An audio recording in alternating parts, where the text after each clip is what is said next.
Hello, hello. Hey, can everyone see me and hear me? Hello. I don't know if this is working or not. I'm still new to the streaming thing, so I'm hoping this is working. Yes, yes, Kevin and Kylo Ren. Nice, that's an awesome name. It is. Yes, awesome. Welcome. So, uh, I I don't know if you were in the previous stream or not that I did on Sunday. If not, this is basically a stream where my brother and I just hang out and animate. Little Atari, oh nice. There's so many awesome usernames in here. And basically this is just a place where we kind of do projects that... Oh, and there's my cat. Sorry, my webcam's flipped, I always forget. You'll probably hear him at some point.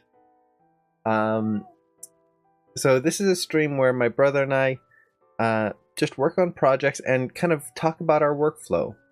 If you're from AM, or if you've taken AM classes, which I'm sure most of you have, is basically a place where we can do more than what we can normally do in a typical Q&A. So in typical Q&As, we only have about an hour or something to do a whole demo. This stream, it's more of just a workflow demo. Yeah, AM, yes. I'm guessing most people here are going to be from AM. On Twitch, it's kind of open to everyone, so anyone could potentially join, but I'm guessing it's going to be a kind of limited viewership, which is pretty awesome. So let's see. One thing I do want to mention again is I'm still pretty new to streaming on Twitch. Most of the times that I do Q&As and stuff, it's using Q&A type tools. So if there's something that's not working quite right, or if the music's too loud, or if you prefer different kind of music or anything at all, feel free to let me know. I'm more than happy to adjust how this stream works to make it the best possible, or make it the best it can possibly be for every one of you. This isn't just my stream or me and my brother's stream. This is a stream for everyone to kind of interact and see what they want to see.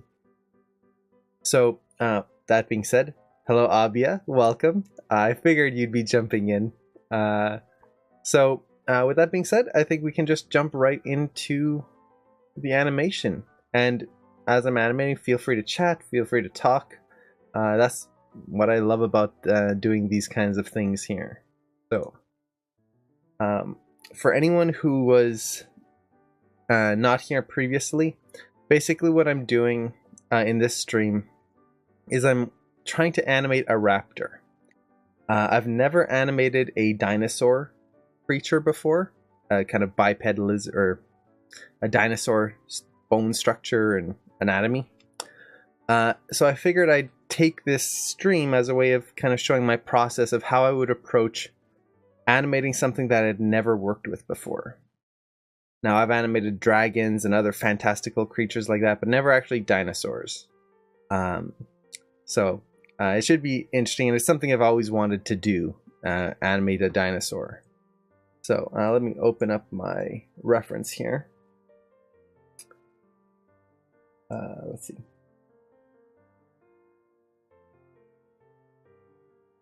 So the reference I'm using right now is mostly bird reference, and the big one that I'm using is from a cassowary. So this is all in the recording from last week, but just to kind of show it off again. Oh, nice, email notifications, that's cool. So the bird that I'm kind of basing this raptor animation off of mostly is the cassowary here. The cassowary is kind of like an ostrich, that kind of bird. Oh, and I just got a spider that jumped on my lap. That's cute. Luckily I live in Canada. Spiders are completely harmless here. So that was actually kind of cute. It jumped onto my lap from my desk. But going back to cassowaries, they're a very prehistoric looking bird, especially the males here. You can see they've got that big horn on their head. It almost looks like some sort of dinosaur. So I'm using this as my main reference. Now, the problem with using something like this is it's not going to be the right movement. And I talked about this all in depth in the last stream. Basically, the bone structure is different. Dinosaurs have long tails that they use as balance, so it's going to affect how they move. So when I'm working on this, it's going to be a bouncing back and forth between what I see in the reference and then my kind of the knowledge that I've picked up over the years on how something should move based on its structure here, as well as incorporating other pieces of reference as well.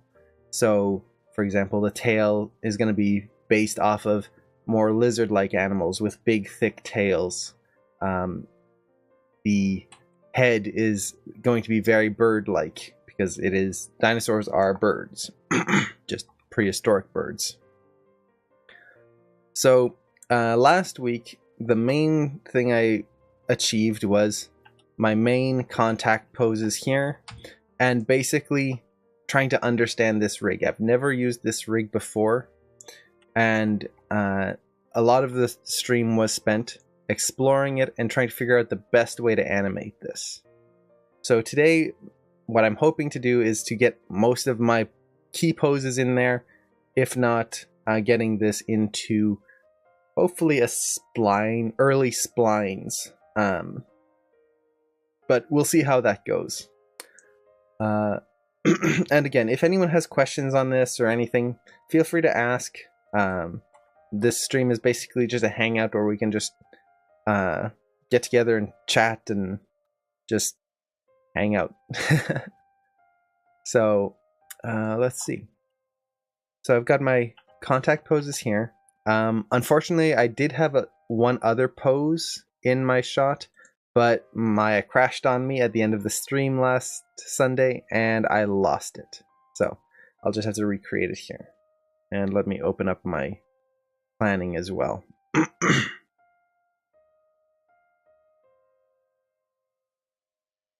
And let's see. Okay, so this is all the planning that I had for this shot, or it's not all the planning. I've got actually quite a bit more.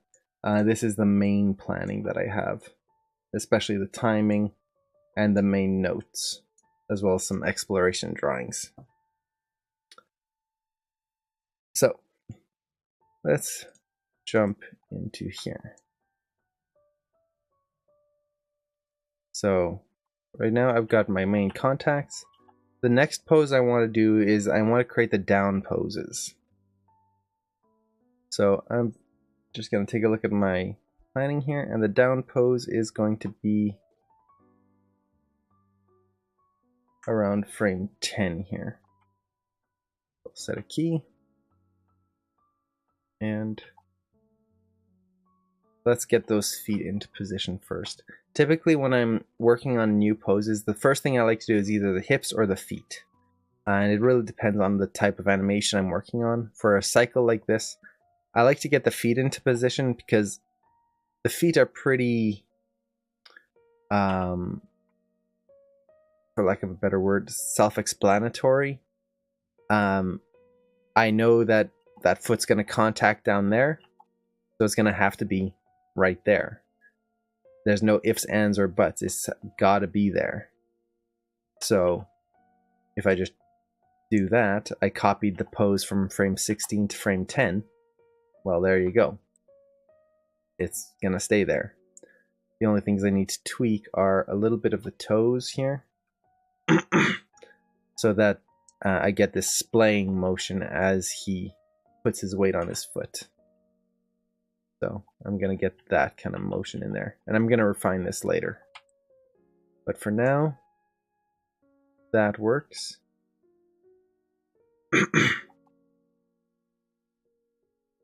Now for, let's see.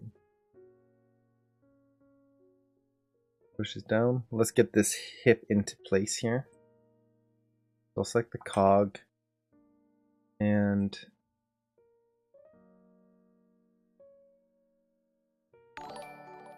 oh, thank you, little Atari, for following. That's awesome. Thank you so much. Let's see. Oh yeah, I need to switch to my shot camera here. So my shot camera is basically the camera I use to look at my scene without any of the controls. And sometimes I'll look at the textures, sometimes not. In the case of this rig, I'm not a huge fan of looking at it with the textures too much. Mostly because the textures make it feel a little flat without lighting as well. Some rigs, there's more contrast. But with something like this, where he's pretty much a uniform color, sometimes the textures can make it more difficult to look at. Whereas this default kind of gray skin here, even though it's just a uniform color, we see more of the shadows that form here, like on the neck, for example. It's a lot easier to see those details. And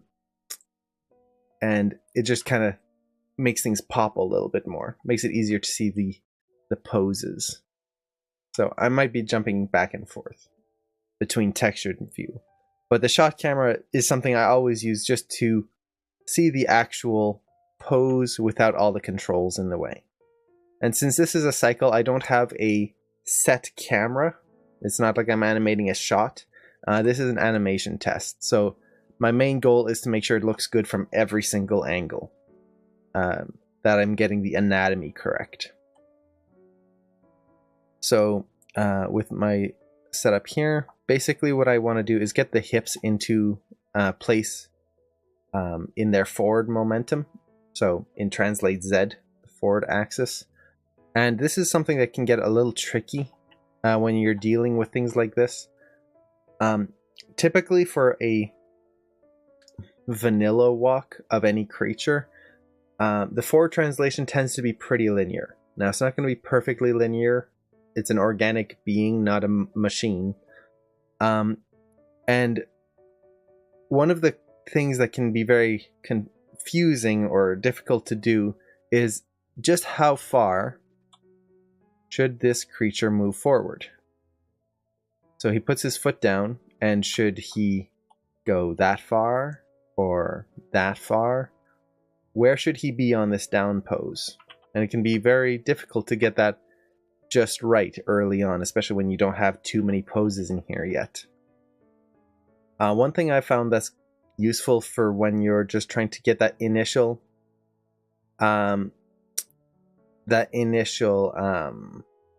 speed is to just go into the graph editor here, select your forward translation, put it into linear mode, and then just try to get that into a decently straight line. Now, it's not going to be perfect, but with that, now I know approximately the down pose should be there-ish. I'm going to tweak it myself to make it personal and to fit the pose, but this just gives me a a starting point. So, hey Zena, I'm guessing that's how I pronounce it, Zena? Can anyone bring me up to speed with what's happening? Basically, this stream is just a place where me and my brother, he's busy at the moment, so that's his usual workstation there. But this is where we just work on animations or different projects and kind of talk our way through it and kind of share some tips and tricks on what we're doing. In this case, I'm doing a Raptor animation test. I've never animated a Raptor. I've never used this rig before. So I figured it would be a neat kind of video to show the process that I would use when you're approaching something new. Because as animators, that's kind of what we're always doing. We're always having to approach a new project at some point with a new rig that we've never used, or mechanics, for example, dinosaur mechanics, that we haven't touched on before. So That's basically what this Q&A is. Or it's not a Q&A. That's my default vocabulary defaults to Q&A because I teach a lot of classes, so that's what I usually say.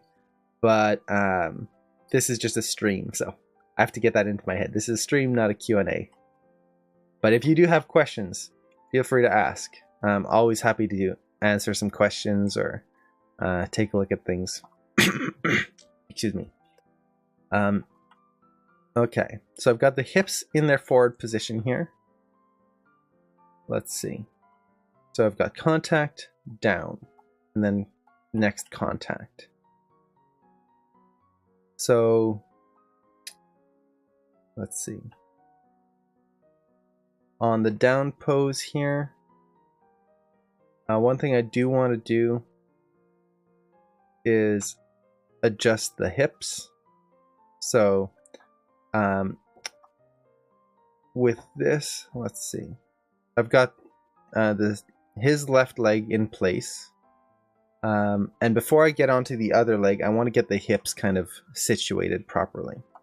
So whenever I'm working on hips, one thing I like to do is reset the rotations and translations, just so I can kind of start fresh and not work off of a previous pose that, not that that's a bad thing and it can speed up your workflow, but when I'm first starting out here, I want to make sure that if I made a mistake on a previous pose, I'm not just kind of applying that to a new pose.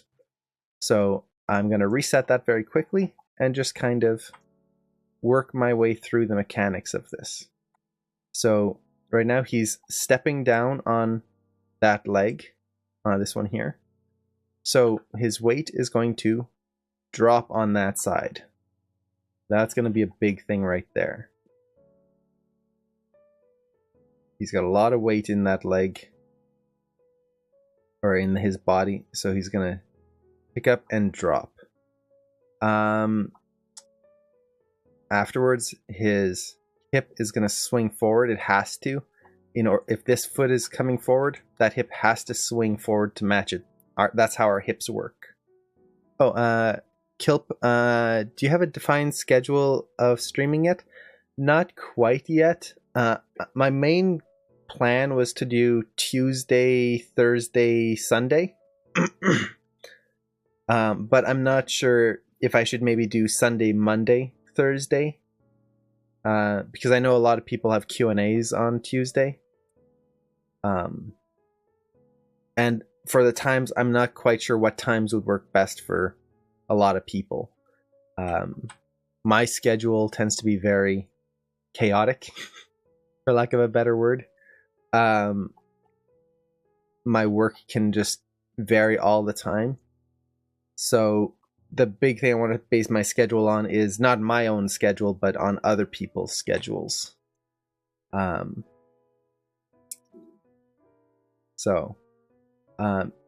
If there's any specific days you would like, definitely let me know. And I'd love to hear what other people would like to see in a schedule. Okay. So I've done rotate Z, rotate Y.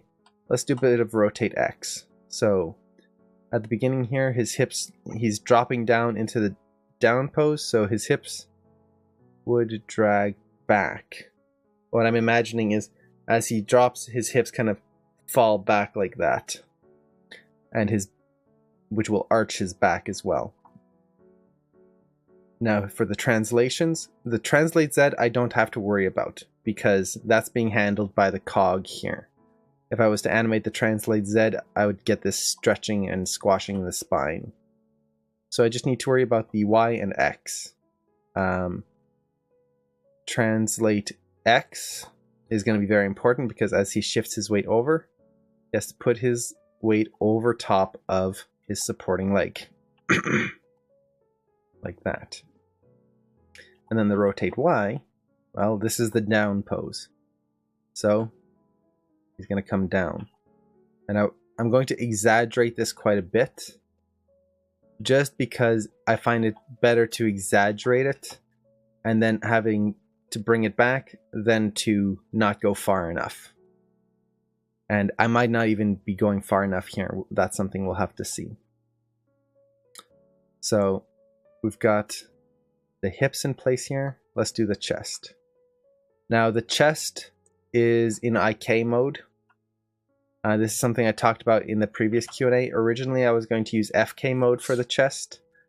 But because of the way he's going to swing his chest and his arms specifically, if it was in FK mode, I would be getting a lot of swinging like this that I would have to counter animate all the time.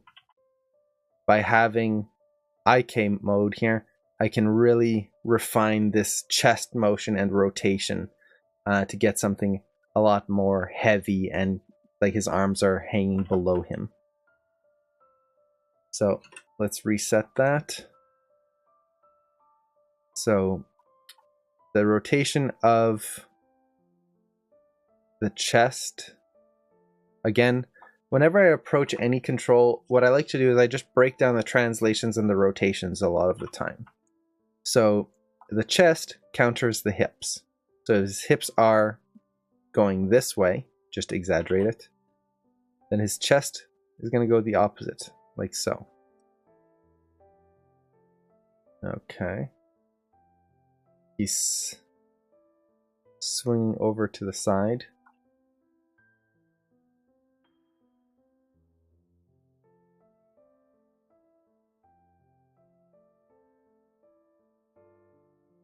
Let's see.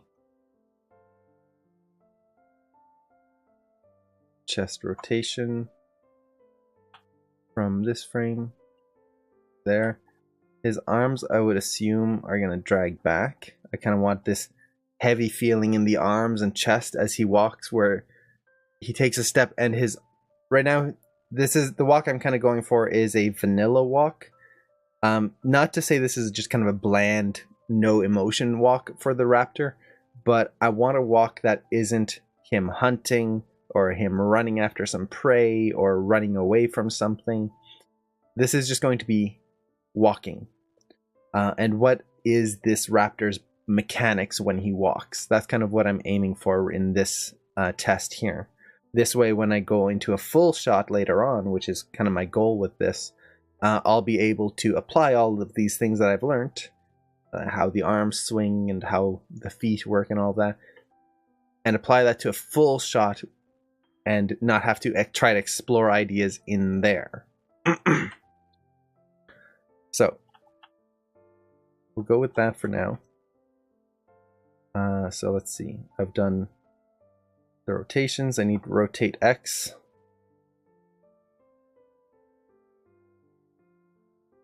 So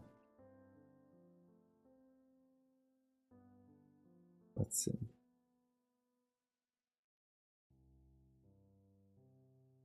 I'll rotate this way, I think. Just a little bit. Let's exaggerate a little bit more.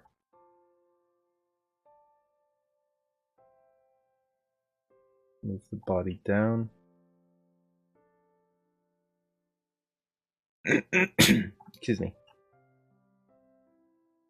And let's see.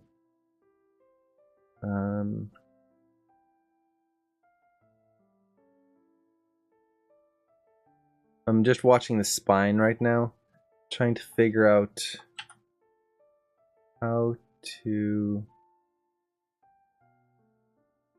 get a nice clean curve in it. Right now it's kind of got this wobble that it's not feeling right. And I want this nice flow in it.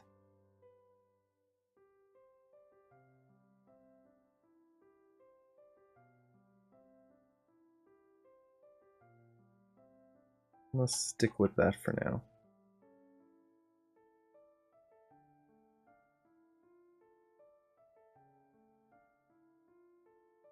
The chest needs to come down some more.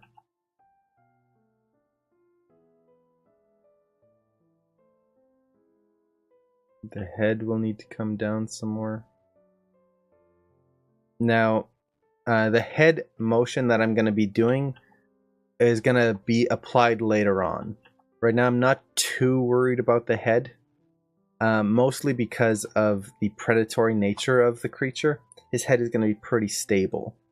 So what I can do is animate the body first and then put the head details in afterwards. Now I can add a few small things. So one thing I do want to do is kind of have his head lead a little bit. I don't want him to look too bird-like. Not all birds move like this, but if you ever watch a pigeon and their body will move first and then their head kind of catches up, you get that. Let's see if I can. It's kind of this catch up where you get this bob in the head as they're walking. I don't want that in this creature. If you watch things like cassowaries and ostriches, they don't really have that. Instead, I kind of want him to lead with his head. He might not be hunting, but as a predator, he should be kind of leading with that and being on the alert. So he's got his head leading the motions.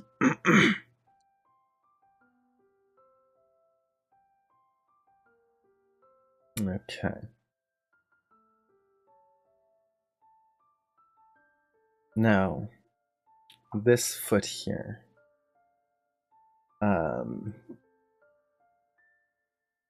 How do I want to do this?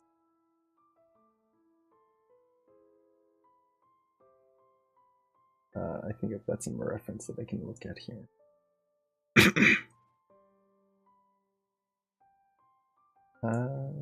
Oops.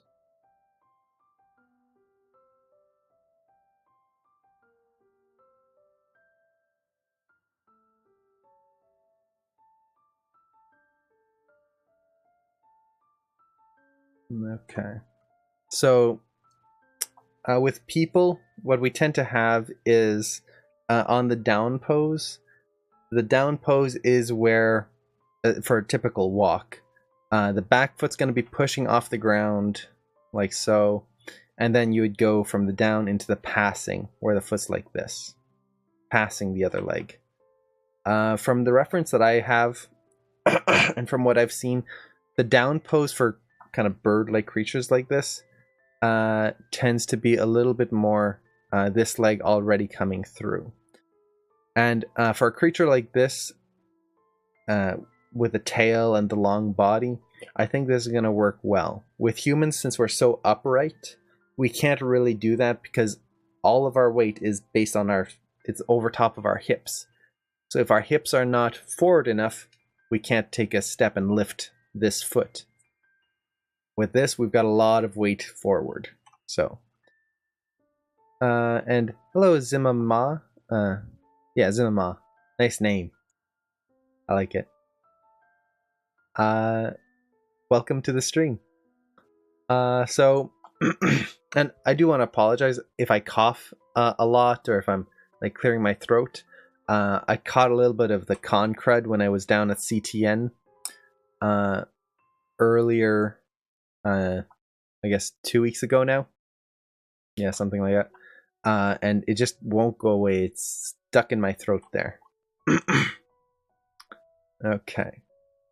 So for the foot pose, I'm actually going to grab the pose I did over here. Just copy the toes a little bit. Like that. And one thing that is very interesting with cassowaries when they walk is that they push off with their middle toe. This is different than when humans walk. If you've ever analyzed how a person pushes off the ground, we push off with our big toe, typically. Everyone's different. But the way humans tend to walk is we will push off with our big toe and then rotate our foot around and hit with the outside edge of our heel and then roll in. So we get this rolling motion. And once you get that into a walk, it really adds a lot to it. With a creature like this with 3 toes, and especially with the middle toe being the longest, our longest toe is typically our big toe. They walk and push off with their middle toe. And then when they contact the ground, they actually contact with their toes again. Because they are digigrade animals instead of plantigrade. And that basically means what part of the foot is on the ground. We are plantigrade.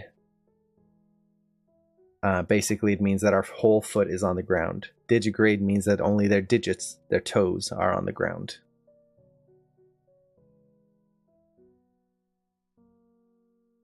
All of this stuff is stuff you don't really need to know, like the whole digigrade and all of that stuff.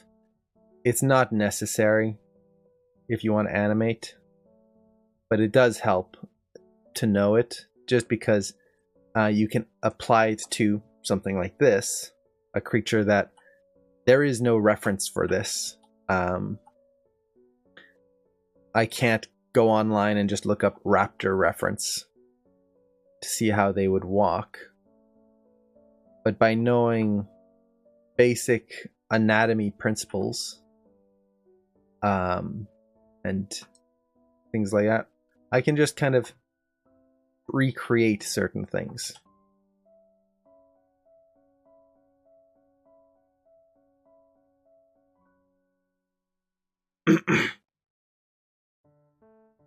No, let's see. This toe's curling in too much already. I'm not worried about the claws cutting through the ground right now. That's something I'm going to figure out later.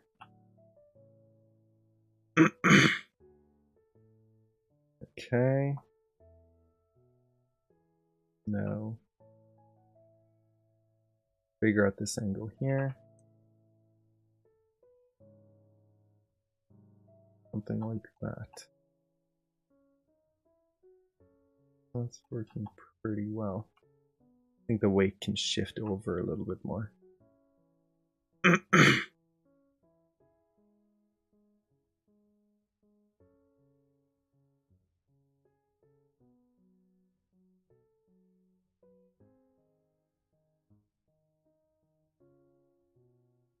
Okay. I might even pull the hips and head back just a tad.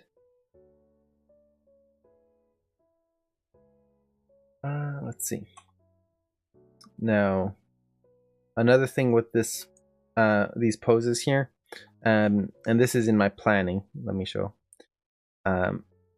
There's kind of a goal I want to hit for the arm and leg poses. So I want the legs to have the knee pointing out and the ankle, or sorry, the heel pointing in. Oh, and thank you, Danish, for following. That's awesome. Thank you very much. I'm always surprised when someone follows. It's like, I really appreciate it. It's awesome. I wouldn't even expect people to, well, just want to keep following this stream as it keeps on going. So I really, really appreciate it. You have no idea how much I appreciate it. Well, maybe you do. I ramble a lot. But anyway, what I was saying is, the knee, I want them to point out slightly and then kind of have this zigzag shape. And then for the arms as well, elbow out, wrist in. So when I'm working on this, the knee right now is pointing out, ankle is pointing in. Rambling is important for streaming. I guess that's true. It fills the silence. And then I just kind of want to bring this in a little bit more.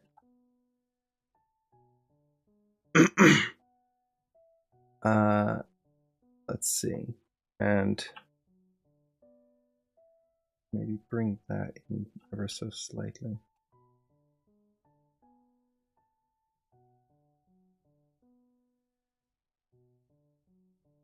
And then the knee on this one,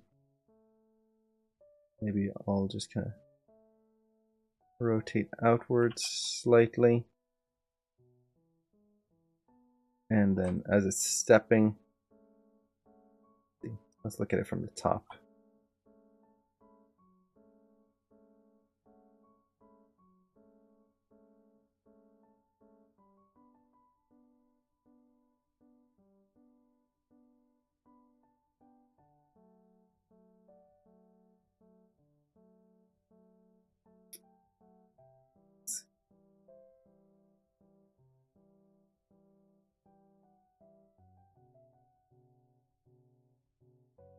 right now what I'm looking at is the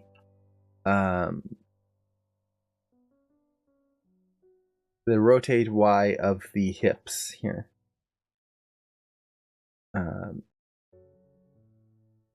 Trying to push it a little bit more so that I get a nice flow in the hips as they rotate forward.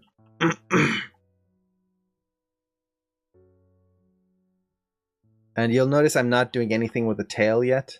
The tail is going to be overlapping the body, so I won't really touch it until I've got most of the body in place. And then once I feel that the body is working, then I'll start adding in the tail overlap. This way I'm not having to animate all of these controls and try to figure out what they're doing, only to change them later on if I need to change something else.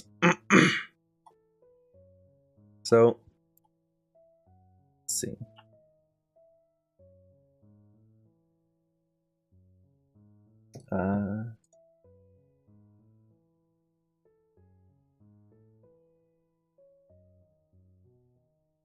Just looking at the reference I have, trying to figure out how the spine should move.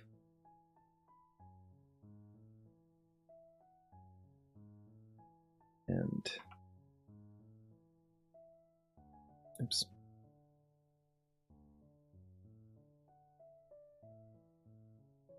Let's go with that for now.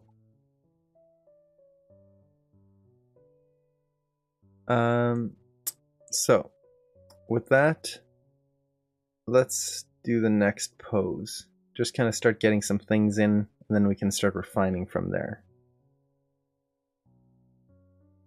So you'll notice that I'm animating in spline mode right now.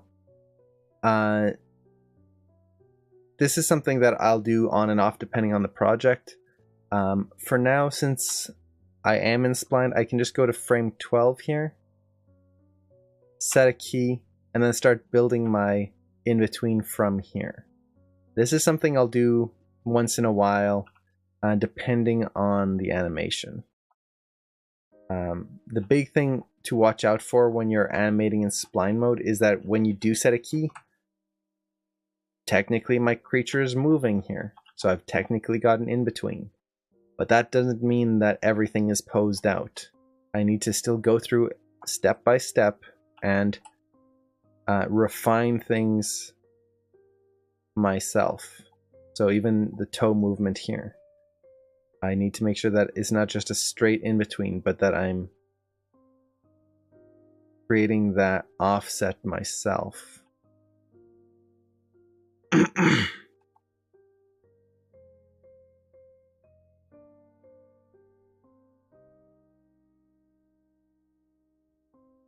So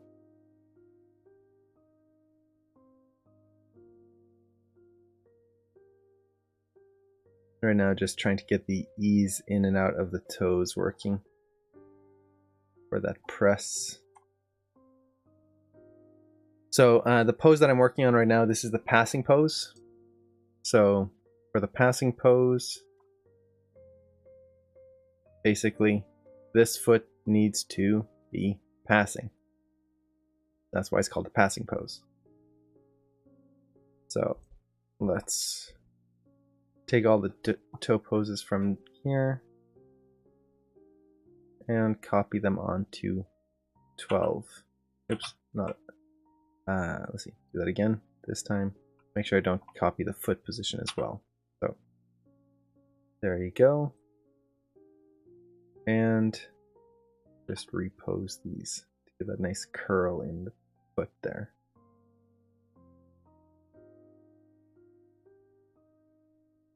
And as he's walking, I want to make sure I'm getting this nice curl in the toes to contrast with when they're on the ground there. So you'll see that when the toes are in the air, they're very tight together. When they're on the ground, they splay out. It creates contrast instead of just walking with the toes perfectly in line and always just kind of flat and sticking out. So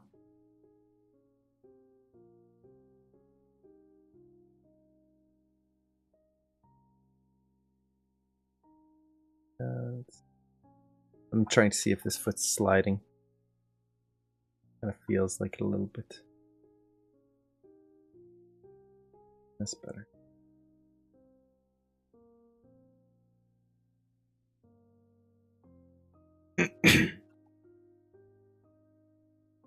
Okay. So, foot comes up off the ground. Raise it up a little bit more.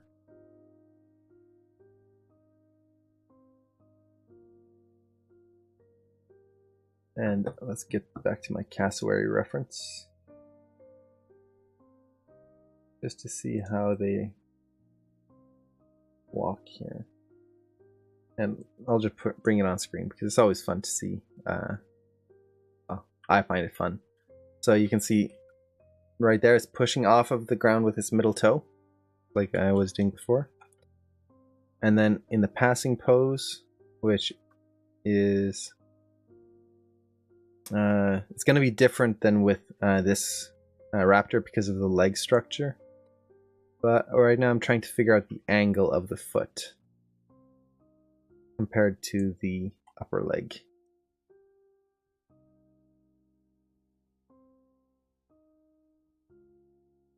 And I think I'm dragging too far here. More like that.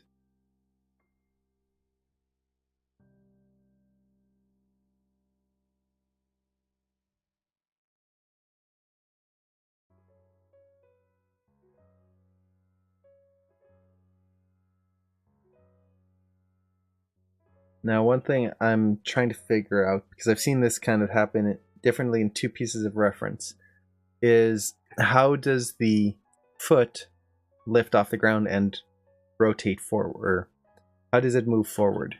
With a lot of creatures, the feet tend to swing under the body, like so. So that's kind of my first instinct, is to create this kind of swinging motion in here. So as he walks, he kind of goes in like that. But I've also seen a lot of birds that walk the other way. So their feet actually swing outwards. So for example, if he's going to walk, his foot would come out here. So you get this arcing motion.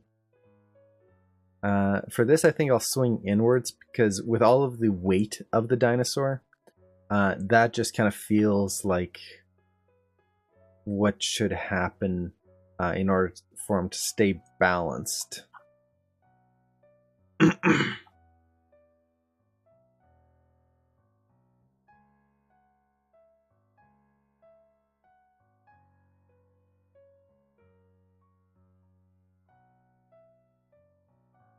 Okay. Let's see.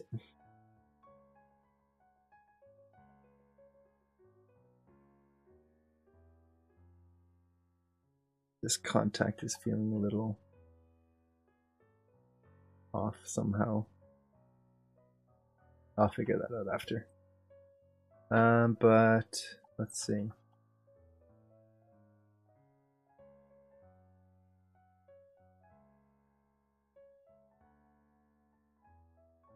And I think that's working pretty well there for now.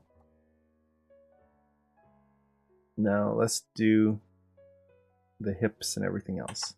When I start getting into animation like this, where I need to kind of refine hips or push things and not, I've got already the down pose, the contact, and then I've got the passing in between. And I don't want to make it go too far one way or another. I find the graph editor should be very helpful here. So now I can just kind of look at my curves and just push the curve itself. And kind of animate this way. That way I'm not pushing things further than another pose, if that makes sense. So for example, I'm not pushing his hips way over here and then they snap back. Because I know that on the contact here, I kind of want certain things to be the extremes. Or in this case, the contact shouldn't be the extreme for the translate X. So I can make sure that on the passing, it's actually going a little further. Something like that. Now, that might be too much, but I can always tone it down afterwards. And I'm not worried about the curves right now, because I'm just in early blocking. Slow Desolation, thank you for following. That's awesome. Thank you so much. So, let's see. Translate Y. This is the passing pose, so he's already going to be starting to move upwards. So, let's see, down. He's actually going to be coming up quite quickly. He's heavy, but he's not a T-Rex or something like that. Just for a size comparison, this is the size of the dinosaur. So I'm not making him huge and T-Rex size. So he's going to have a little bit more bounce in his step. And I want him to get into the up pose pretty quick here. So I might move him up just a little bit more there. Translate Z. This is going to be the forward motion. I can actually zero all of this out. Because this is on this hip control here, there shouldn't be any translate Z. All of it's going to be on the cog there. If I have translate Z on there, that's just going to be counter animation. Now I can always add that in later to make more refined motions and kind of add a little bit of jiggle to him. So to kind of simulate fat or muscle or things like that that are moving. But for now, I don't want to have extra layers of animation just kind of hiding around in there. Okay, rotate X. This is the up and down dragging motion here. So he comes down, he'll drag upwards, then he'll start coming around the other way. His back will start to flatten, basically.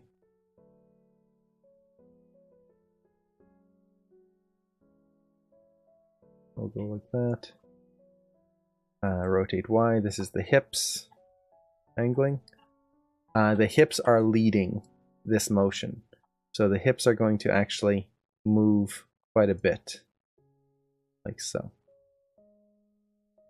I want those hips to feel like they're rotating first and the leg is following afterwards. I don't want it to feel like the knee is pulling the hips, basically. Rotate Z. This is going to be the weight of the creature. So as he's moving, more weight should be pushing up into there. And I don't want to go too far, but I can use the graph editor again just to push that a little bit. And interestingly, it's not changing anything here. Why not?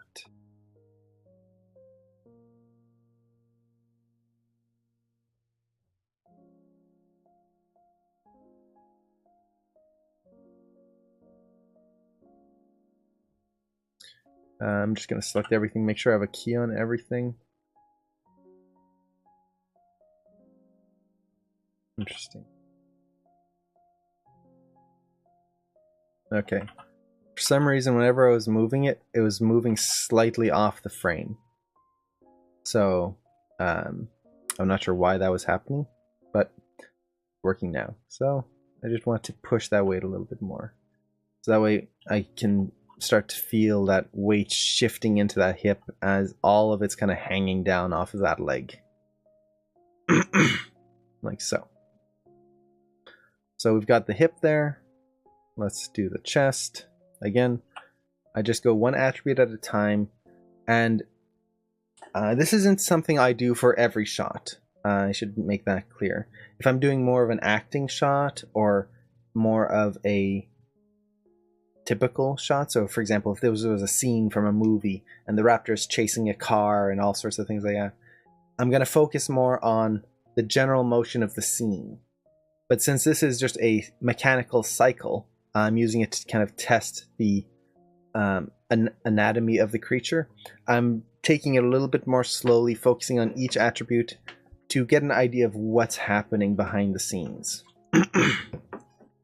I don't want to take anything for granted, basically. I want to make sure that I'm applying what I know and paying attention to anything that might be coming up or might seem odd. That way I can incorporate it into my workflow later on.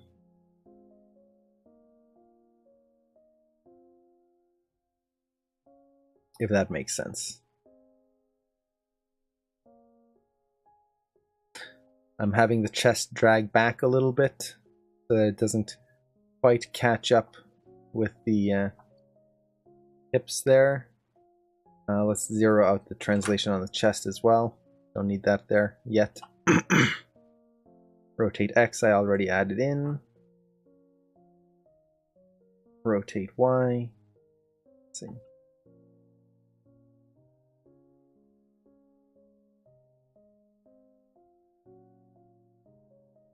Look at the spine for this.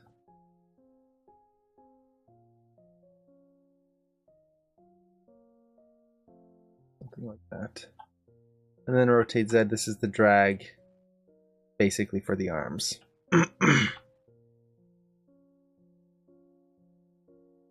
So.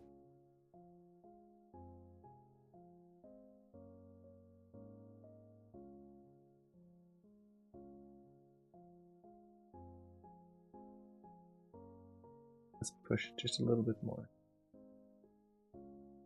I just want to exaggerate that. Okay. We've got that for now. Now I should save. Save often. Don't let yourself get caught up in the animation and forget to actually save your work. I've done that way too often. It's not fun. Okay, the head, I'm only going to focus on the translate Y for now. Again, as I'm animating this, I'm going to add in a lot more of the rotations and translations to the head afterwards.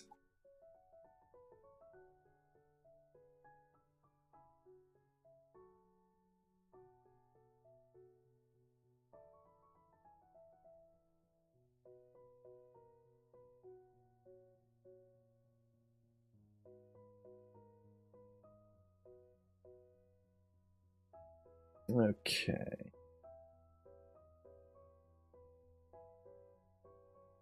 I'm just going to double check my rotations on the head. Yeah, that's what I thought. They're a little odd.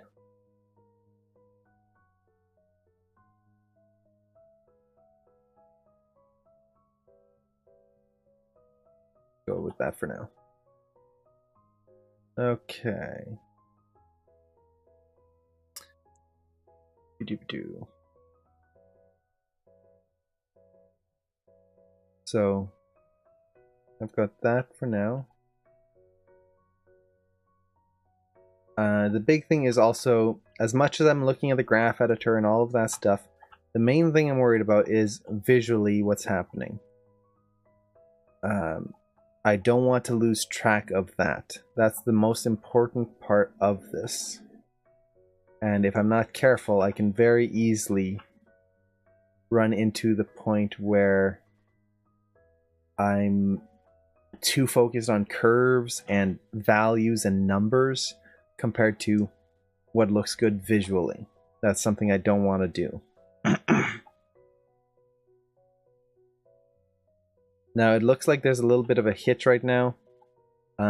This is a lot, mostly because of my timing. So you can see I have frame 1, then 10, 12, 16. I've got a lot more frames right there than I have in here. So as I'm scrubbing through, it's kind of making it a little poppy looking. I'm going to add in a few more in-betweens to smooth that out. So right now when I frame through like that, it kind of feels like he slows down.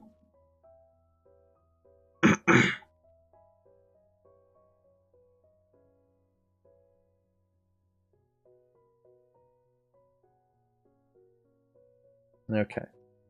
I need one more pose in here. And this is going to be the up pose.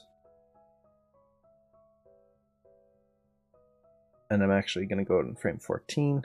The actual up pose is on frame 13, but I don't want to have poses where I have, again, my timing for my keys are going to be frame 10, 12, then 13, then 16. I'd rather keep it a little bit more even.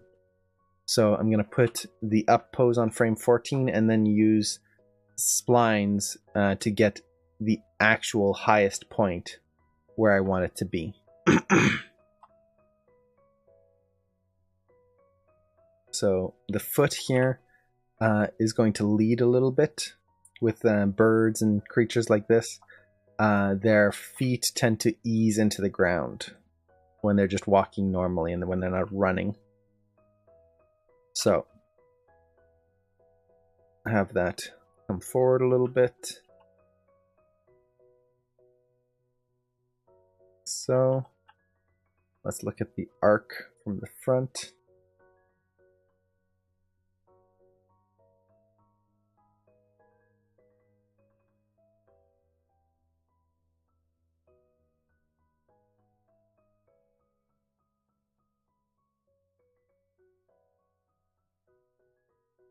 Get a nice arc in there. Again, when you're doing a walk, you don't want the creature to walk with their feet just kind of moving forward and back like that.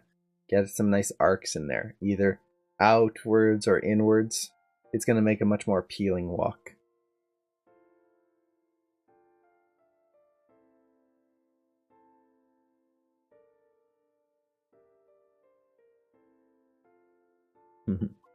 I just realized that I'm talking about all of these mechanics and stuff like that. Mostly because I'm used to teaching classes where that's the whole point, is I'm teaching the mechanics.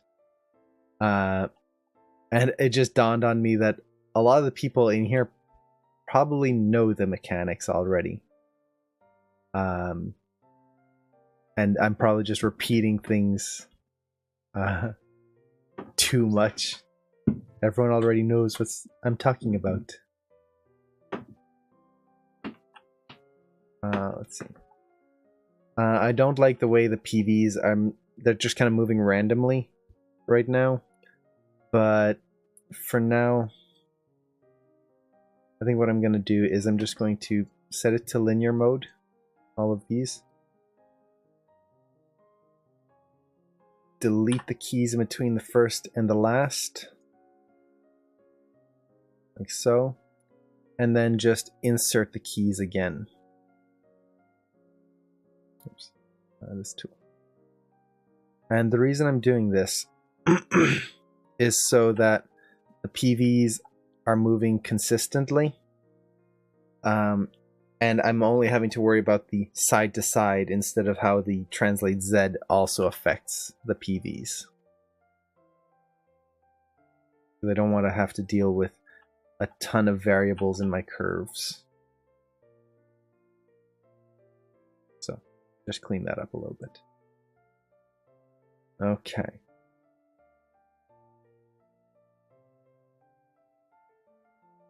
So I got the foot in place. Let's get the hips and everything else going again. So translate X. This is side to side. Now his hips are going to start easing in here. So. And then coming back on the contact like that. And let's just clean this up a little bit. Okay. Translate Y. Like I was saying on frame 14, this isn't the actual up pose. It is going to be higher than the contact, but the actual up pose is going to be before it. I'm just going to push my curve like so.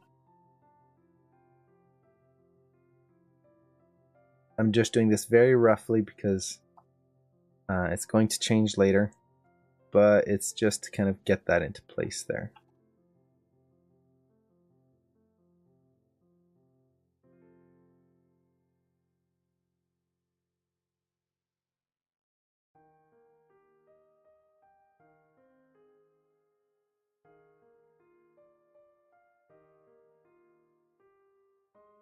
There you go. Translate Z. Again, I don't need any forward translation on this, so I'll zero it out.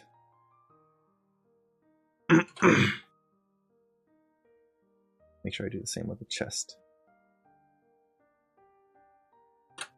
There you go. Rotations.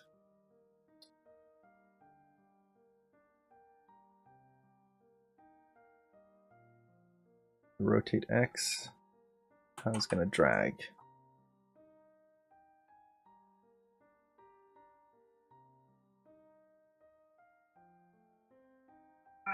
Oh, and there's my cat. Oh, hi, Isabel. How are you doing? Let's see.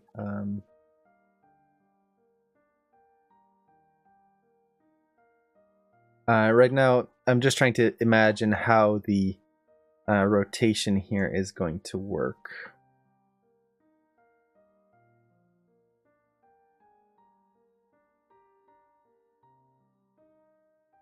I think it's going to be like that.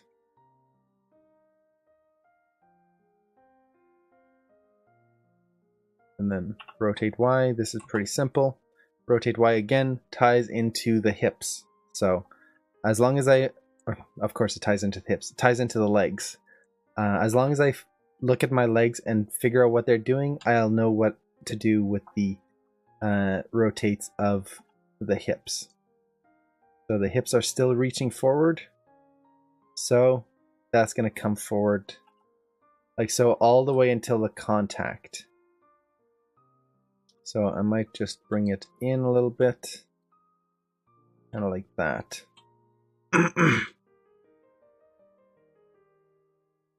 Oh, I'm doing well, Isabel. Having fun streaming. I like this a lot. It gives me a chance to do some animation, which is always fun. And do a little bit more in-depth animation and topics than regular Q&As that I usually teach. So that's always a lot of fun. Now the rotate Z. Again, this is the weight of the hips. On the contact, the hips are going to start kind of coming back in anticipation for the contact slightly.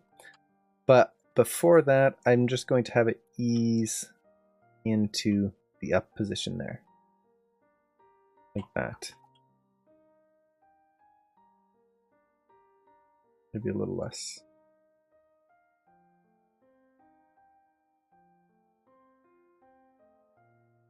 More like that. So the translate Y feels like it's bouncing a little bit, so I'm just going to reduce that.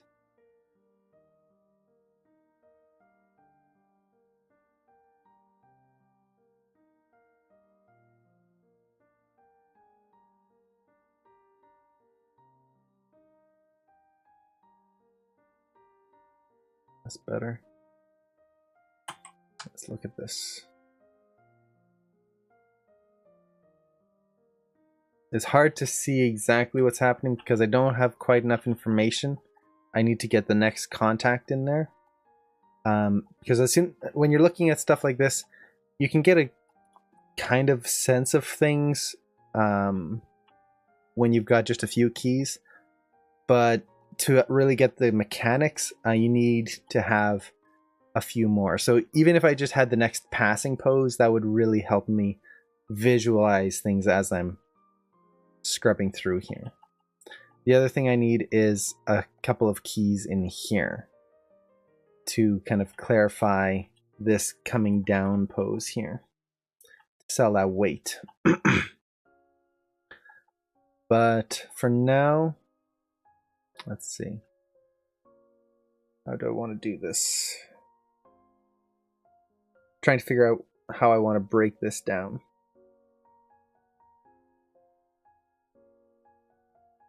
Because I've got from frame 1 to frame 10.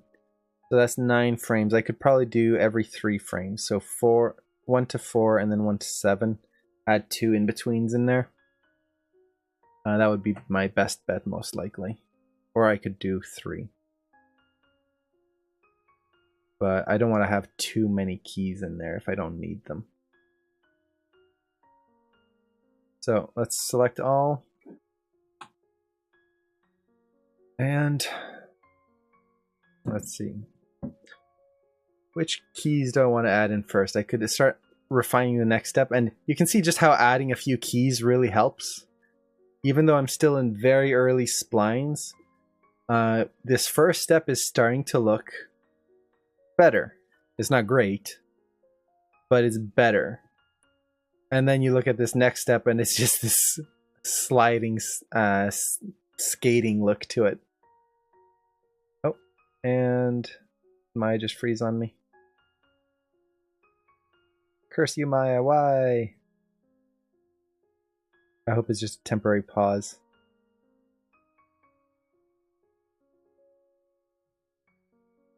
This is why you save often.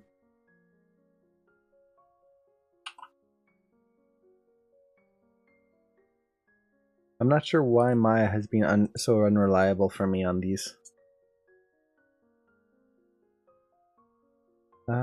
Let's see. It looks like I lost it. That's a shame. Let's see. What I'm going to do is I'm just going to open up another version. Just in case the other Maya unfreezes itself. Which it doesn't look like it's about to.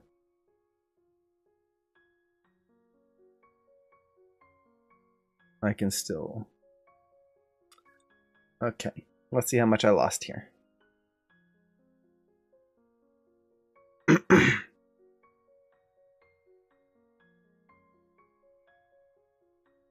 I think I might have lost the up pose. I think I had down and the passing done. Yeah, so I just lost the up pose. That's a shame, but that's part of it. Part of being an animator. Yeah, it's always a shame. Luckily, I only lost one pose, but it's so easy to lose so much animation. Especially when I first started out, I had a terrible habit of not saving. I would work on a shot for 2 or 3 days and just leave my computer on at night and not save. This was before I started Animation Mentor and all of that. And when I was just kind of working on my own projects, I had a terrible workflow, which I'm so glad I got out of, because it's just, yeah, exactly. Why would I even do that? I can't even explain like why. It's just so stupid of a workflow. But I would just get so caught up in what I was doing. I would get so I would work all day, and then I never really turned off my computer at the time because I didn't need to. So I would just kind of leave it on and get to work the next day. And it's just terrible because then I'd lose something and I'd lose a whole project. It wasn't just, oh, a little animation here and there. It was amazingly stupid. But now I am much better at saving. Typically what I try to do, my mentality when saving is to try to hit a goal. So for now, for example, I want to create this up pose. As soon as I've created it, I'm going to save. And that was what I was about to do, but then I was scrubbing on the timeline and it froze. I'm just going to double check. Yeah, it's still frozen. So, luckily, it doesn't take long to fix everything, so I'm just going to quickly go through everything I just did before. Delete all that, set it to linear.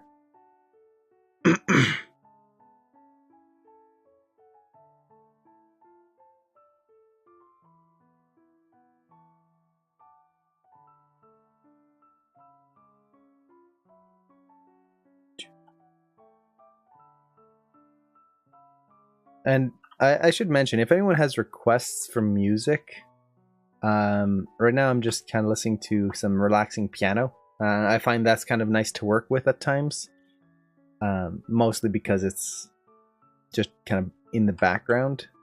But if there's any other types of songs or music that people would like to listen to, definitely let me know. Another thing I tend to listen to when I'm working is video game soundtracks.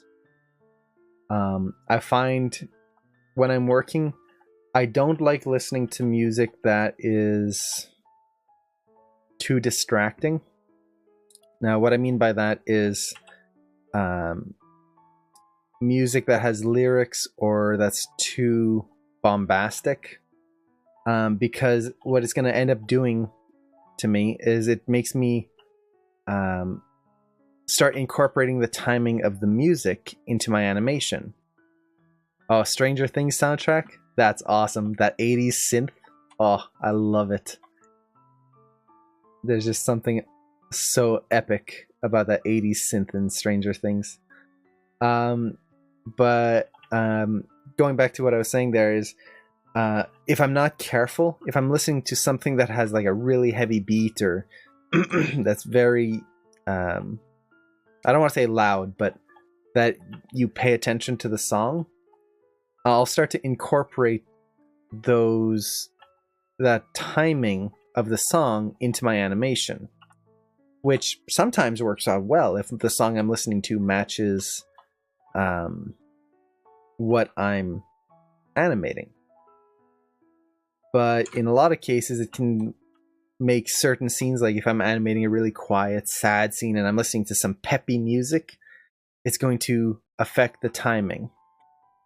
So I like to listen to things that are just kind of in the background, or in the case of video game music is quite literally designed to be background music that you listen to for potentially hours on end without getting bored of it, and it kind of just fades into the background.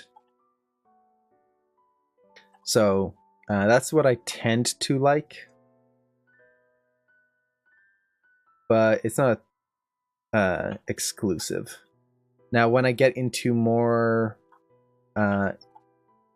into things like when I'm just cleaning up curves and things like that, at that point, then I'll listen to pretty much any music. Or I might even watch some TV shows. Like something I've seen a lot of times, for a while it was Wreck-It Ralph. I just put it on my other monitor or just in the background and listen to that. And it's something that I can listen to and I can just visualize what's happening because I've seen it so often.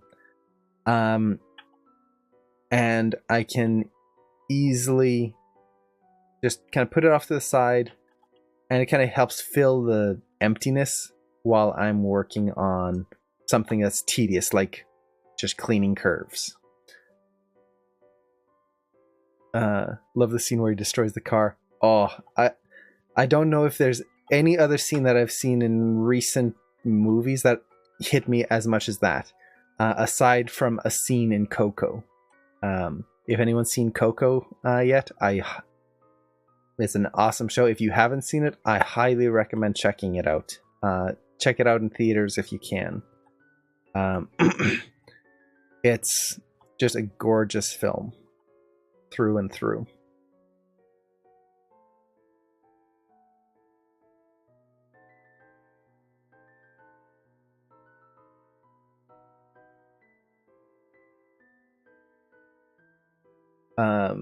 But yeah, that scene in Wreck-It Ralph, oh, it was so good. It was just a mixture of the animation, of the voice acting. When Vanellope was yelling, she really sold that line. And line reading like that is not the easiest to do. Not many people can pull off a line read like that.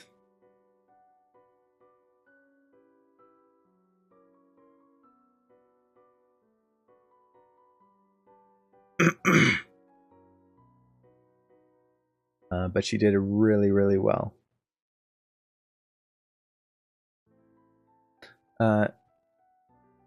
Yeah, voice acting is one of those things that I've always loved, and I'm not good at it, but it's something that one day I would love to do. Just not professionally, because I'm never gonna have that vocal strength of professional voice actors. It's just I'm not that way. I don't speak all that much, except in Q&As like this, oddly enough. So I just I wouldn't. I don't think it's something that I would be able to succeed in. It's not that I would look for success, but I wouldn't be able to go as far as I would personally love to go, just in terms of my own skills. But I love voice acting. I think it was on the Tangled movie. Yeah, I can imagine the Tangled movie was challenging, just because of all the singing and all the different elements that had to go into it. Especially when you're singing and doing a voice. It's why voice actors like Jim Cummings, I really admire his work, because not only can he do a lot of voices, or another one is I just had his name, Kenny, and he does the voice of Ice King, SpongeBob. Why can't I think of his name? It's Tom Kenny. He's not only a really good voice actor, but then he can sing in the voice of the character that he's portraying. And singing is hard enough to do normally, and then to have to change your voice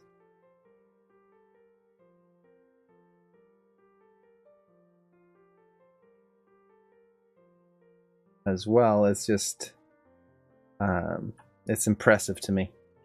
Sorry if I went quiet there. I was trying to visualize in my head how the overlap in the body was supposed to go.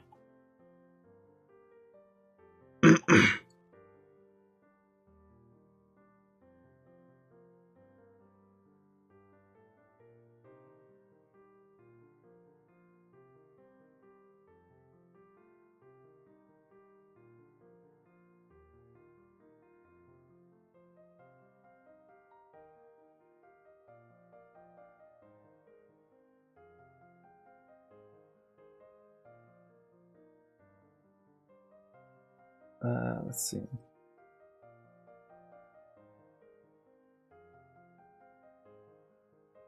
Almost got it back to where I had it.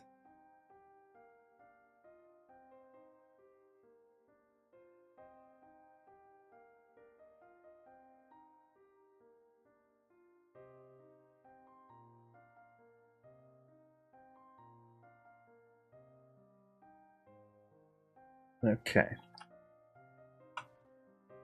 There's chest. I've got the hips, cog, foot. I think I just need to do the head, which was pretty simple.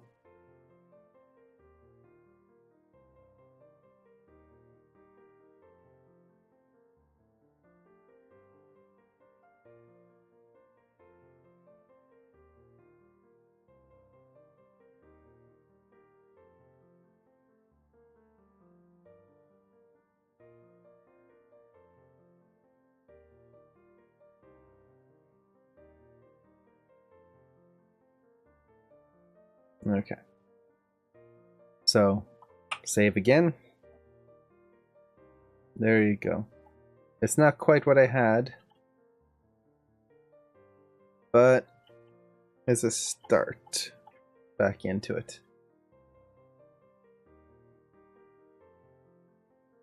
Okay. So, let's add in those extra poses in here as he's coming down. So the reason I like to do poses like this isn't technically a down pose or passing or anything like that. But it is important because it's going to help me refine the feet quite a bit. So right now you'll notice that the feet just kind of slowly ease off and onto the ground. With this, just by adding this extra pose right here, I'm going to add a lot of stability to the feet. So if I just copy the pose from frame 10 onto frame 4, that foot's going to stay in place. And then if I take the pose from frame 1 for the back foot and copy it onto frame 4, now we've got this nice quick flattening of the foot, and then the other foot starts to take off. So already you can see just how adding that extra pose in there, look at those feet, how much more clear. This is just very quick copying of 2 frames, but I'm getting a much better sense of weight and pressing down on the ground. Once I actually go in and refine that, that's going to be even better. Now, the other thing I want to do is I'm going to work on 2 poses at once, just because they're very simple in-between poses. So again, frame 7, let's copy this foot onto frame 7. So now he stays flat on the ground and then starts picking up. This way I can start refining this foot pose a little bit more.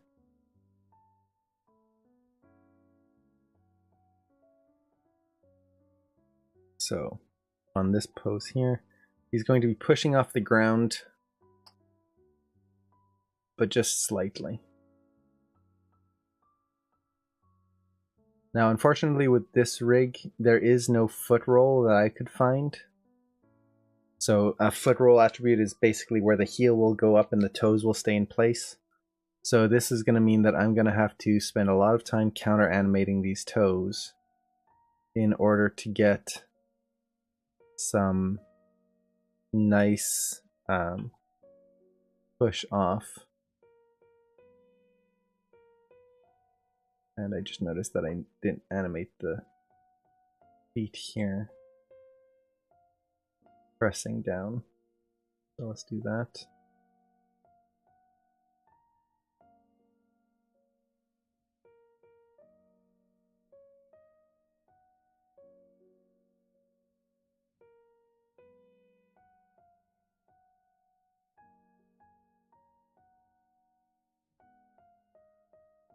How much of the ref you showed the other day are you incorporating in the shot? That's hard to say because the anatomy is so different that there isn't a huge amount that I can actually incorporate without it just looking weird. So right now for the feet, for example, here's the foot reference I'm using. And you can see how, even just looking at this very quickly, the foot structure is not the same. It's got very thin ankles. The way it's going to pick up its weight is going to be very different because it's not as heavy. But what I'm trying to incorporate is that this lifting motion right here. You can see how it's pushing off with its toes. Like so. And we're getting that very clear motion like that. And actually looking at this, one thing I might have to tweak is how the foot comes up at a slight angle. So let's see. Right now the foot's sliding back. Need to make sure that the foot rolls off like that.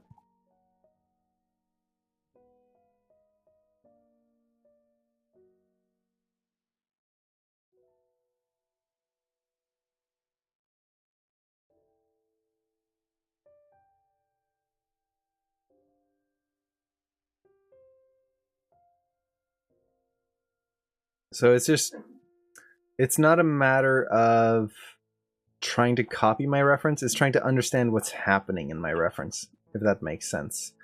And this applies with any type of shot, really.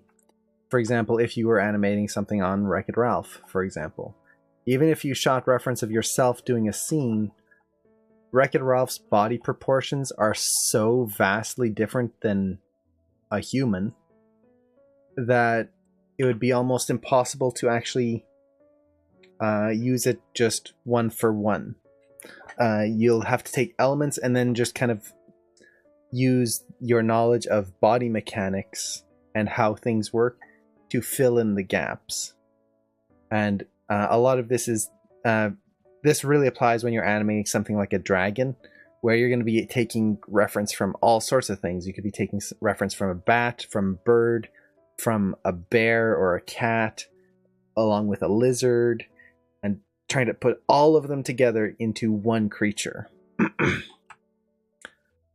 So it's just taking elements and Frankensteining them together. So let's see. I just need to check the spacing on my hips here. So that's working better. And we're starting to see already, just by adding those poses in here. Let me save. You can see how that's helped refine the walk there. And this is still very early. The feet spacing isn't quite right there. It's kind of popping forward, which I'm not liking. I think on this frame I need to pull the foot back.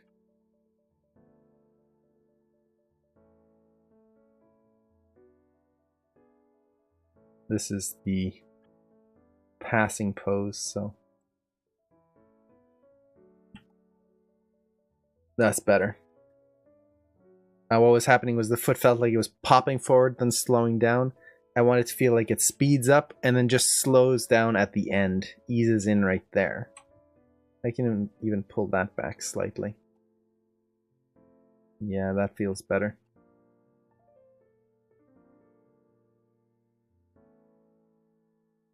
But you can see how by adding those two poses in here, 4 and 7, how that walk suddenly went from the dinosaur just kind of lifting his feet and feeling very weird, to now, even when I scrub through and we've got limited in-betweens, that's feeling much better. Now, it's still not quite right, mostly because I haven't done anything with the hips. So again, on both of these poses, let's just kind of break down what happens. So on 4 and 7, he's contacting the ground here onto this foot, and what he's going to be doing is shifting his weight over that supporting leg. So right now what I've got is just this gentle ease, and I don't like that. As he's shifting his weight, what it should be doing is going quickly and then easing in to the up pose here. So what I'm going to do is I'm just going to reshape this curve here.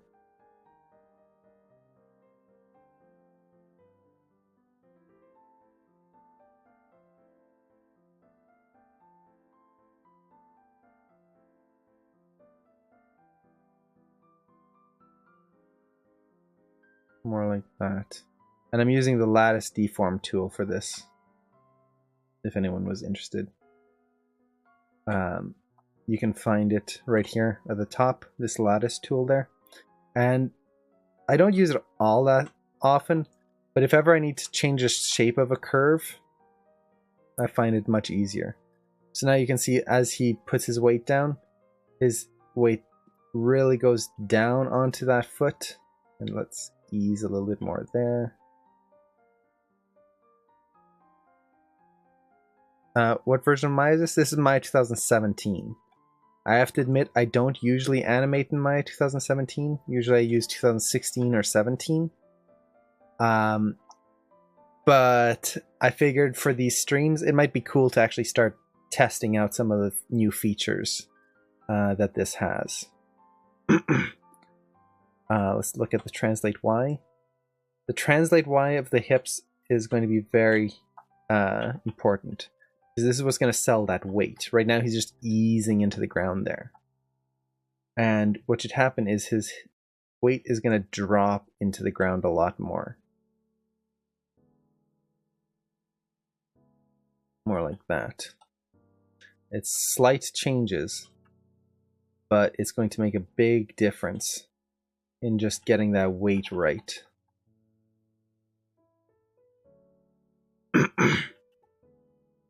Now you can feel that drop in the hips there. Translate Z, don't need to use that. Rotates, this is going to be the drag of the hips.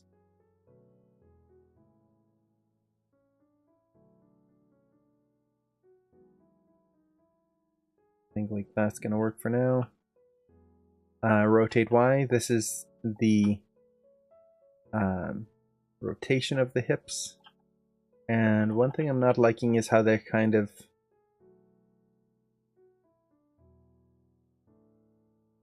There you go. I need to push it back this way.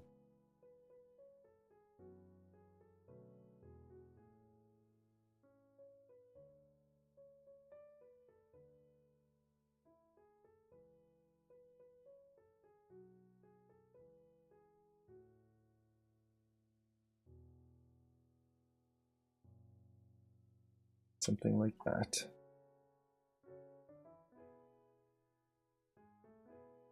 Basically, take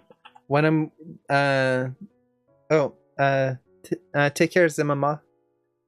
If you want to check out the end of the stream, this will be recorded and then posted on the Twitch channel. So, if you want to check out how the animation turned out.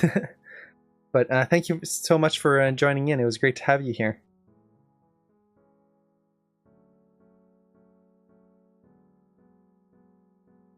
So let's see. So like I was saying, when I'm looking at the hips, especially in the rotate Y, basically what I'm doing is I'm looking at how the legs are in relation to the hips. And basically the hips are going to just try to line up with how the legs are stretching. So if one leg goes forward, if you imagine my chest as my hips, it's going to rotate to compensate. Like so. They just kind of relate to the legs in that sense. It's pretty simple to get some good rotate Y in there very easily. Now rotate Z, this is the big one. This is what sells the weight. So when he contacts here, there's no weight on this leg. As soon as he puts his weight down, the weight needs to shift into that leg. Like so.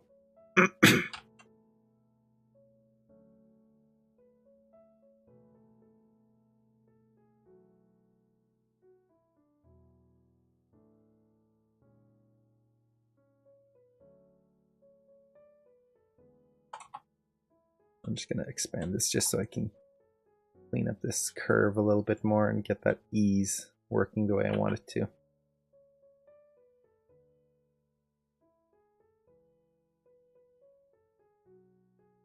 Okay. There you go. Now we get that big sense of weight there. Maybe a little too much.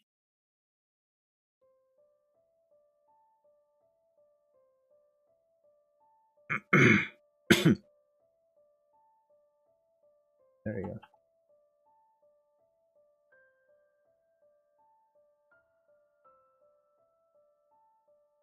You can see how that weight shift is happening in the hips. Let me save. The weight shift is happening before his weight is fully on this leg. Or, sorry, before his foot has to hit the ground first. So it contacts the ground, and then his weight shifts over that leg. That way he can pick himself up. He also doesn't lift his back leg until his weight has shifted over. So this is very important, especially for a heavy creature. If he didn't do this, we wouldn't have the lift motion. He would just kind of you wouldn't have any weight to it. And we can kind of see in the next step here where the feet are moving in relation with the hip, so they all move at the same time, and there's no weight there.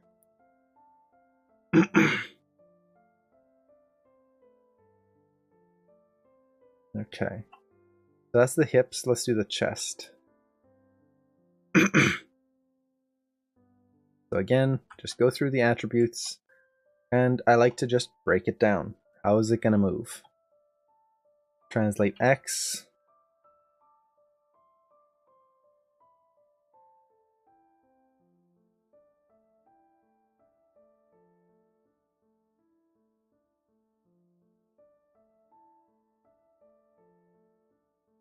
I want to kind of build an offset in the chest and the hips, so they're moving at a slightly different cadence.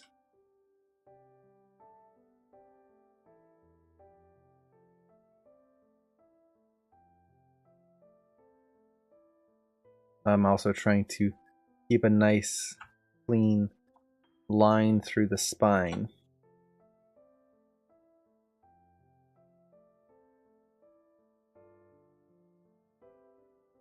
I don't want the spine to feel broken or twisted.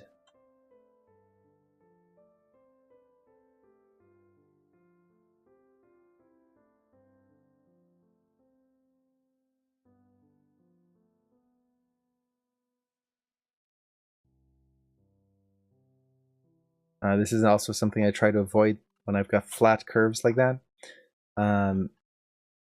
There shouldn't be any flat curves. Now in this case it's because I've got translate Z in here. Just zero that out.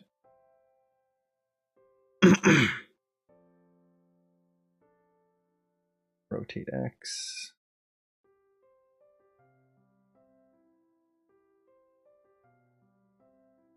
Let's see.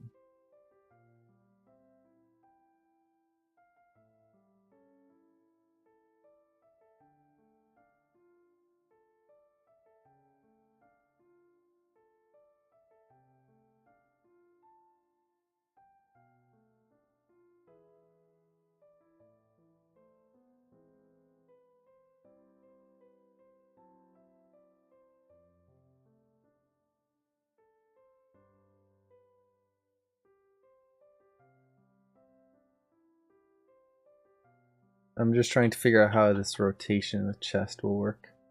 Chest rotations can be very tricky because they're hard to spot.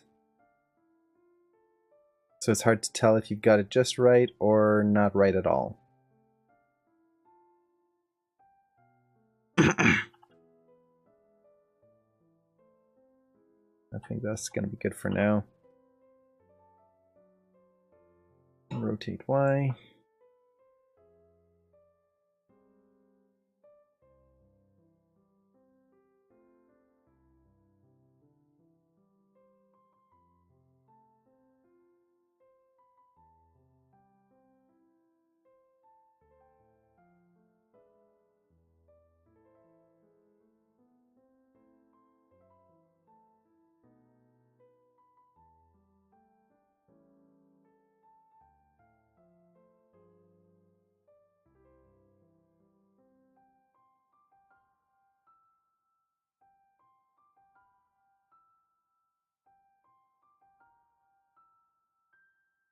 With the chest, what I'm trying to do is I'm looking at the controls for the chest and the hips, and I just want to kind of create an offset with them where they're not just countering each other at the exact same time. The hips, I want to have them lead a little bit first, and then the chest catches up after.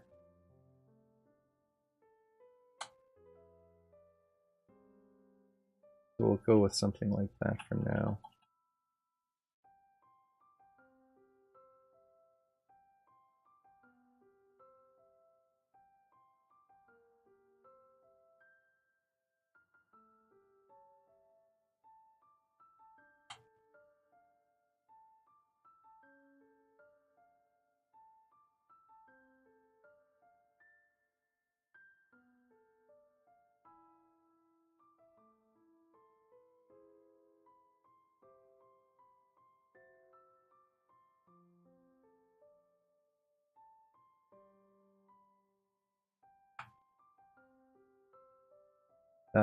what I'm doing now is I'm looking at the front view here and just kind of looking how the hips and the chest are overlapping each other.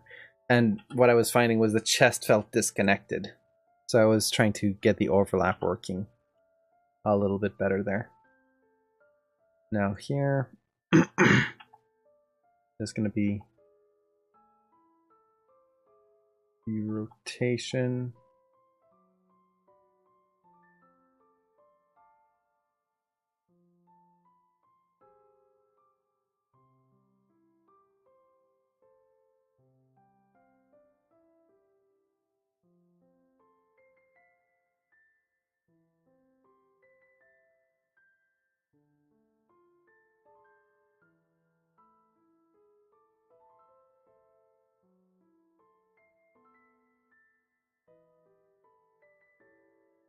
Trying to get the drag in the arms here working.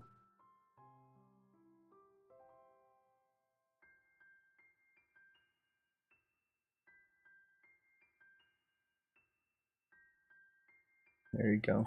So you can see basically what I'm trying to do is to create this feeling of offset so that everything kind of, it doesn't feel like he's just kind of moving like a toy, where I'm getting all this weight and flow in here. Sounds like music from Final Fantasy. Oh, nice. It's actually Ghibli music. So Studio Ghibli, or Ghibli. I'm not sure which song it is actually. It's from Up on Poppy Hill. This one's from Spirited Away. That's just about to start. But yeah, Final Fantasy music is awesome, especially for animating. I love it. It's just so epic in a lot of ways, especially the piano versions. Again, that's just my kind of preference. When I'm doing like my core animation here, I like simple music, like piano, things like that. Typically, it changes on my mood, but yeah, Final Fantasy is amazing music.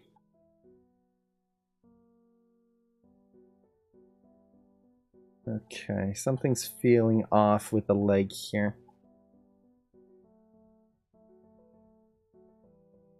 Between these poses from the side view, there's something off with the hips. Hips or the cog. Excuse me, I'm so sorry. I don't want to cough in the microphone. What is it?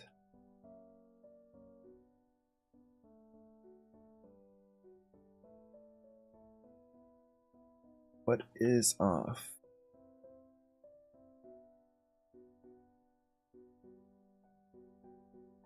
I think it's the fact that the translate Y of the hips just kind of flattens out oddly.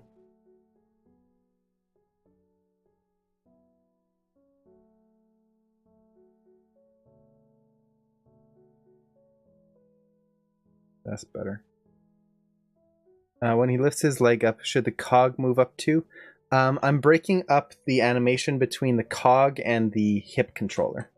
So right now, the cog is only animating the forward motion.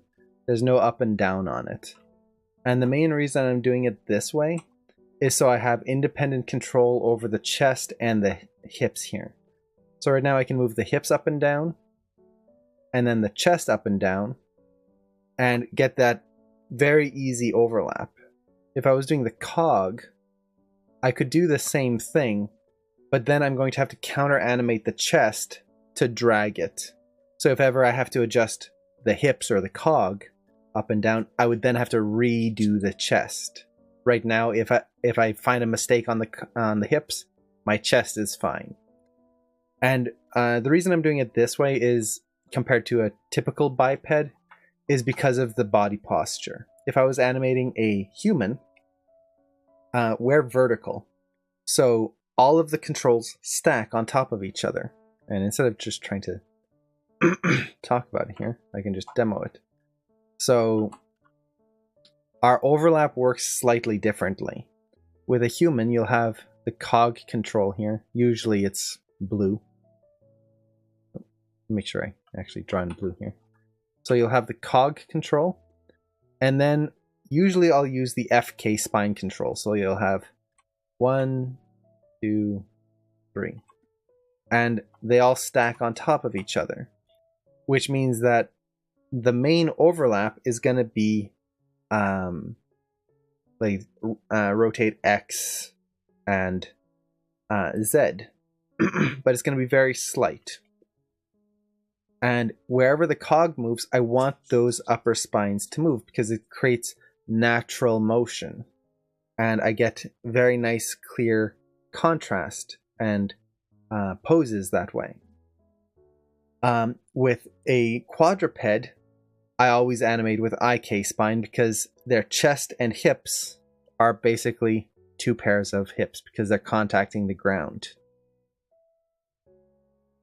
So you've got the ground, and it's almost like animating 2 characters that are connected with a spine. So you could almost imagine as 1 character, 2nd character. And you just have to take the basics of 2 walks and you'll get a good quadruped motion. Now with something like the Raptor, he kind of falls in the middle ground because he is a biped. So he's got his legs here, but then his chest is just like this. He's not actually touching the ground. So you could almost imagine it like a person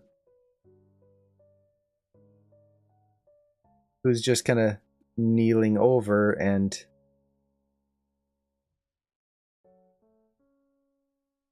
kind of like that. It's the same basic principle. Except he's got a tail. So like that. But same basic principle. The main difference is we're not made to move like this. We're made to move horizontally. Or sorry, vertically. The way our spine is kind of shaped, it's very much made for this vertical locomotion. The way our hips are like almost straight, our legs kind of, let's see, it's angle, yeah, like that. So we have this very vertical stance, and the way our spines are made, using FK just makes it so much easier because his spine, even though he's technically a biped, his spine is still more quadruped-like. It makes my life a whole lot easier if I'm animating him with IK and separating the cog from the main hips. Now, I would actually do this with a human as well. If I was animating a person and he's walking on all fours, even though he's technically a biped, I would animate in IK mode.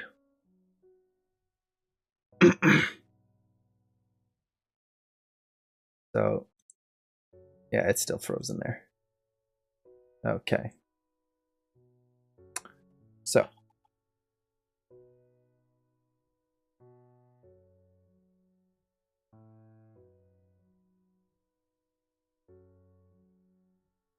Let's see here. So we've got that first step pretty much blocked in. I've still got to do things like the toes, the arms, the head, all of that stuff, the tail, of course. But I'm not really worried about that because those are all going to be dependent on what I kind of finalize for the rest of it. The main thing I'm trying to get right now is the weight of the character and just that feeling of weight shift and the main core poses. So how far are his steps, all of that good stuff. So at this point, I think I'm pretty much ready to start blocking in the other poses here, because we've got this nice first step and then suddenly nothing. It just kind of skis. That's not great. So let's lock that in. So we just do the same thing we did before. So I'm going to go to the passing pose. Let's see, do I want to do the passing pose first? Or the down pose? Maybe I'll do the down pose. So I'll just go to frame 25 here, set a key, and this is going to be my down pose. Now, unfortunately, there's no quick, easy copy method that I can just flip one pose from over here, and I don't want to do that anyway, because that would just lead to very mechanical animation. Even though it takes a little bit more time, I want to rebuild the pose myself. So, oops. Yeah, I did put it on the right frame there. So, at this point, it's just a matter of repeating the same things I did before. Let's take this foot here. Make sure it stays flat on the ground. That. Down pose. I'll go back and forth to compare what my old pose was like, just to make it easier, so I'm not having to block things in from complete scratch, at least mentally. Copy that foot there. Now, there will be one area where I can speed things up, and I'll show that in just a second here.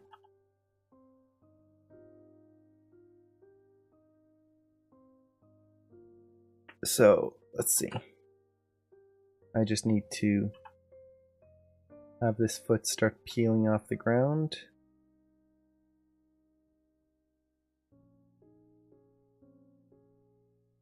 Let's see.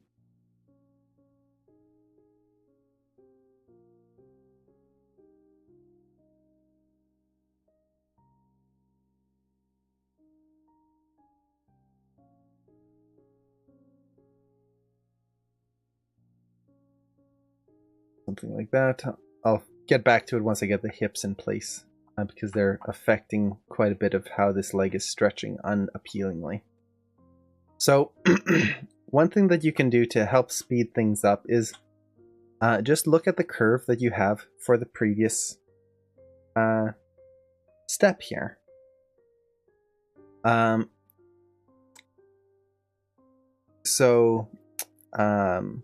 example, if I know where my last pose is, frame 10, that's my last down pose, I can just kind of look at the shape of that curve and reshape it here on the other side. The only thing is sometimes it'll be reversed. So for example, this is the down pose on frame 10. Well, this down pose here, the hip should be more like that.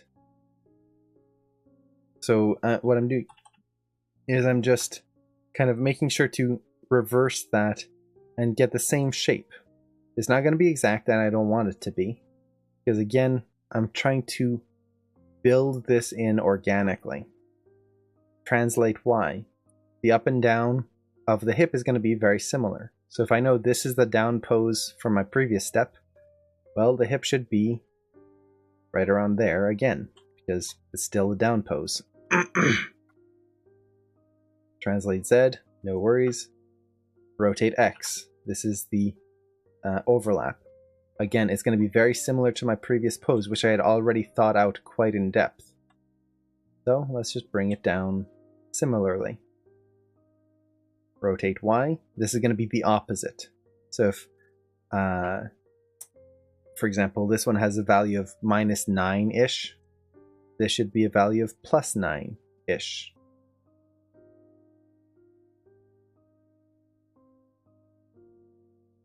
Something like that.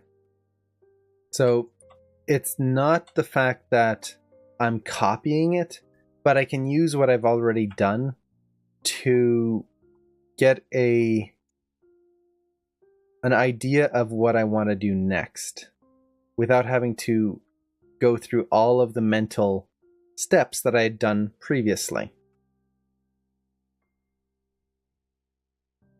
So you can see, like, already that's pretty much posed out right there. It's kind of looking broken right now because the chest isn't aligned, but that's getting there. This foot's slipping way too much. If I just look at where the toes are, they should be right around there.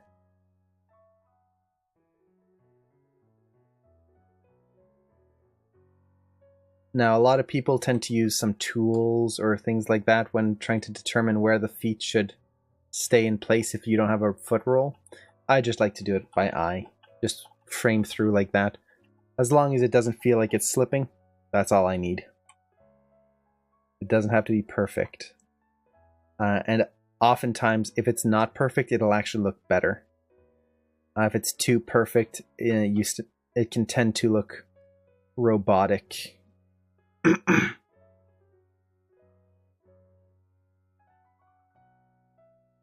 Up there. Up there. So at this point, this is kind of the area where I might start listening to some more upbeat music, because at this point I've already done all of my mental exercises of trying to figure out where things need to be, of trying to figure out how the overlap should work. Right now I just need to recreate the other step so that I can see it as a whole. If that all makes sense.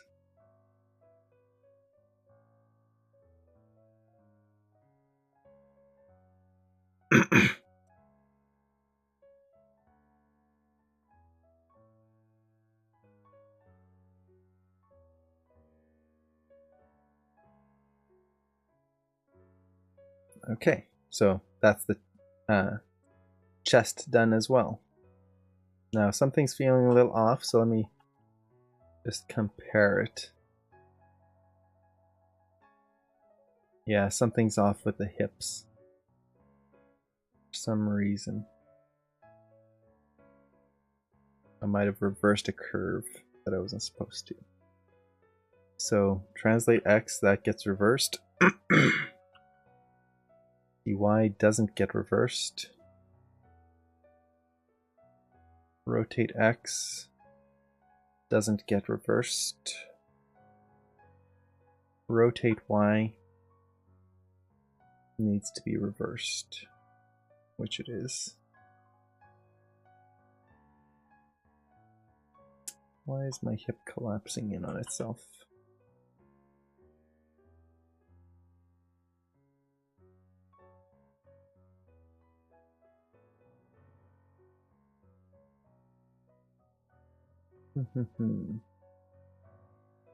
Might be this control here. Reset it.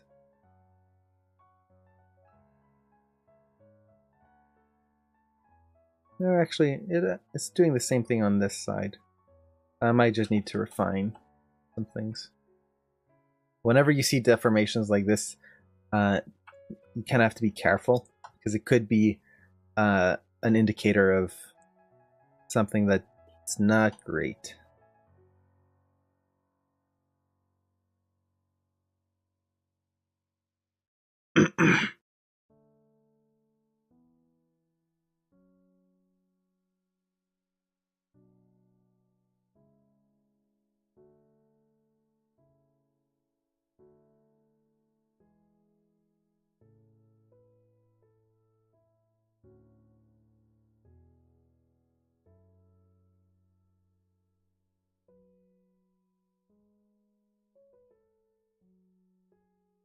Let's see.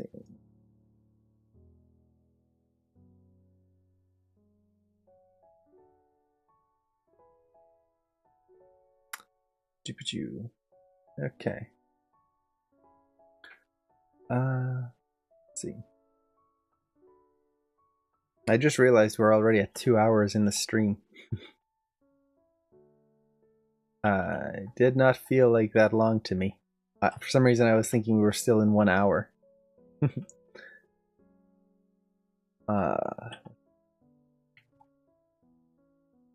That's something I both love and find interesting about streams. And it's not that it's bad. It's kind of annoying in a way, but I personally love it. Yeah, exactly. Already, it's been 2 hours.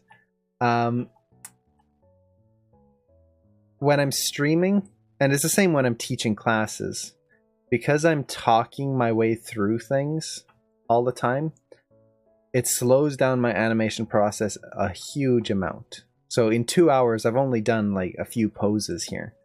Whereas if I was doing this normally, I might have basically this shot in splines or pretty close at this point, because I'm not talking through, and like all your attention gets focused entirely on the assignment. This is why if you're like working in AM and doing assignments for the school, it's always a good idea to take time that is completely uninterrupted. So don't have Facebook or Twitter or like chat programs open in the background. Focus on your assignment. It'll speed up your workflow.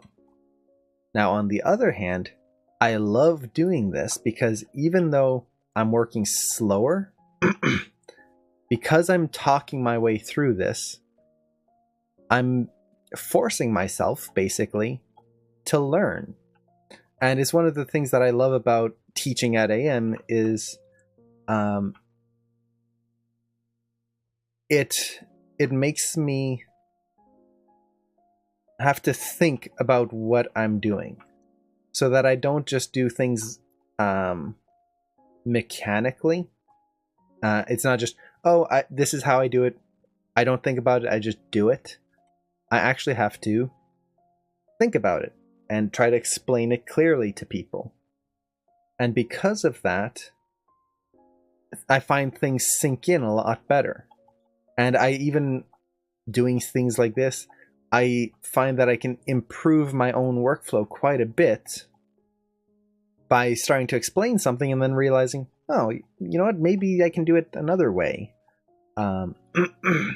So even though it's slower, it is helpful. And this is something that I like to recommend students to do, is have study groups. Get together with other students and basically have something like this where you're animating in a group. And you don't have to talk about every single thing you're doing like I'm doing here. But try to... how to say it properly? Try to incorporate lessons, for lack of a better word, into this. So that as you're working, imagine you were having to discuss this with someone else and explain your workflow. And what that does is it basically forces you to think critically about your workflow, to realize the flaws or the pros of your own workflows. And I just find this a lot of fun, personally. Getting to just kind of hang out and geek out about animation and music and anything else. It's just really cool.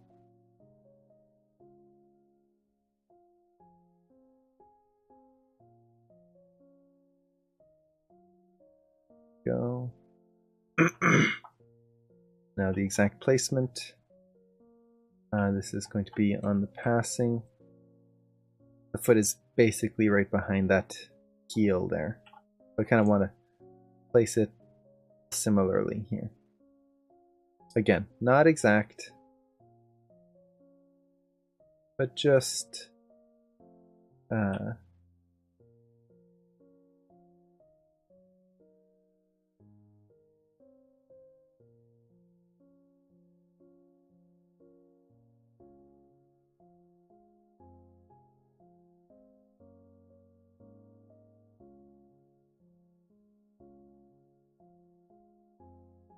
Excuse me. Okay.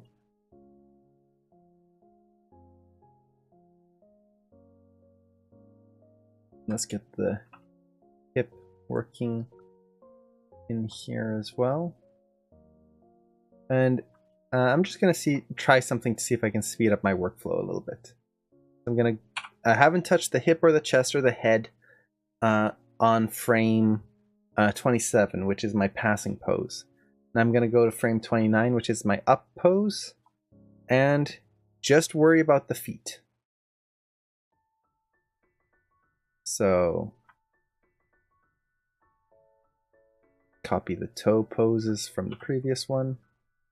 And then let's see, how do I have the foot here? Can I have it? Okay. So it's kind of similar here. How far forward?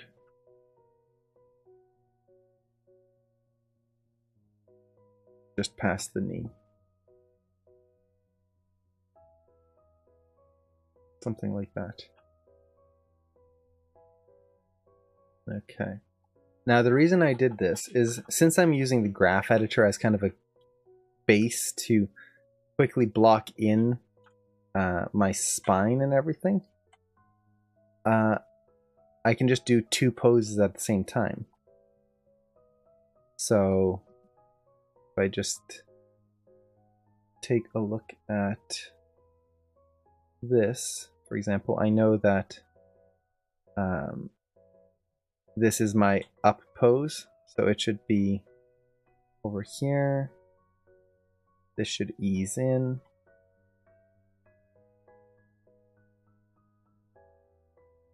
More like that. So that's already my translate X in there. Translate Y. Let's see. 14 is the up pose, so it needs to go up there. This one needs to go basically there. Let's check the mechanics here, make sure it's actually...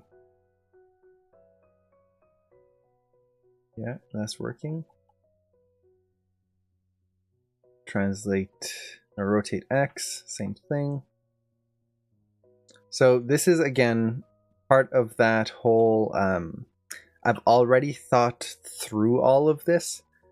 So instead of having to rethink about it and go through the exact same process I had already gone through, I can now start speeding up my workflow using all the knowledge that I've already gotten. And I'm not doing this just copying and not thinking about it. I don't want to make it sound like that. Whenever I'm working on anything, I'm thinking about every step of the process. And not to make it sound like you have to be constantly thinking about every tiny little detail. That's not it. But it's just making sure that you're not falling into autopilot, where you're just going, okay, the curve tells me to do this, this is what I'll do. That's not right. I'm doing this and I'm still thinking about, okay, why is the hip moving here? Why is it easing in at this point and then speeding up there? And I'm keeping an eye out on my shot as well for anything that might seem out of place with those new changes. So it's not letting yourself get caught up by the, for lack of a better word, the math of it. But you can see just how much quicker I'm going here. I don't need to spend all the same amount of time I had spent before on all of this.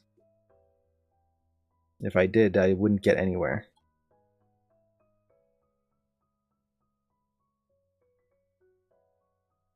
Let's see.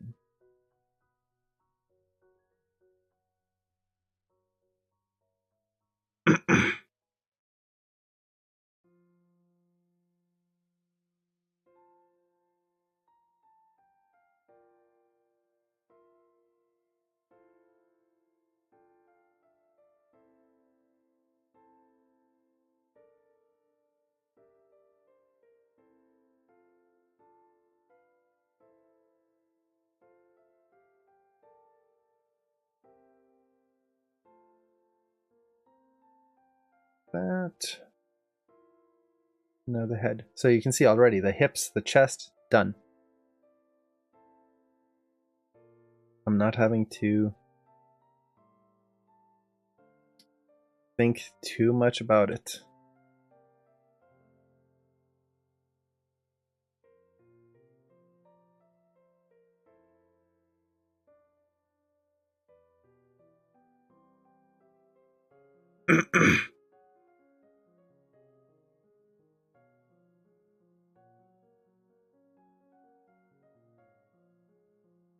Let's see.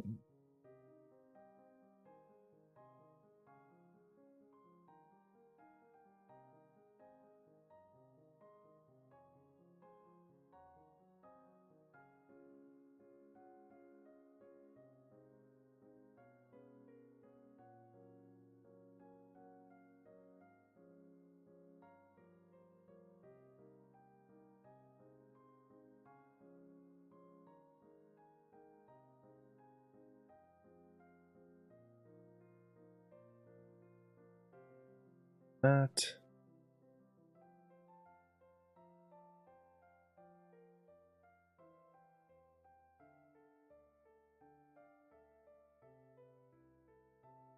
There you go.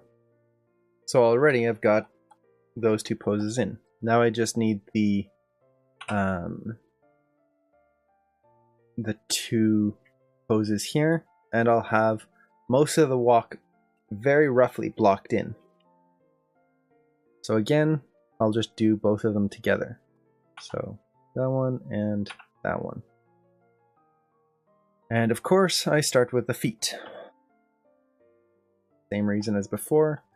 By blocking in the feet, I'm going to make it easier on myself to very quickly get that feeling of weight. And just to kind of show the difference. Now I've got the same amount of poses throughout. But if you watch that first step here, even when I've got in very rough splines, we get that sense of weight and push off. Now this next step, without posing the feet, when he walks, there's no sense of weight. This foot just kind of stops in midair, slowly comes down as the other one's coming up, and then they just kind of switch places. That doesn't have a sense of weight. So, by taking this, already that helps a lot. And then this other foot here, let's hold it on the ground a little bit longer. And then refine this push off here.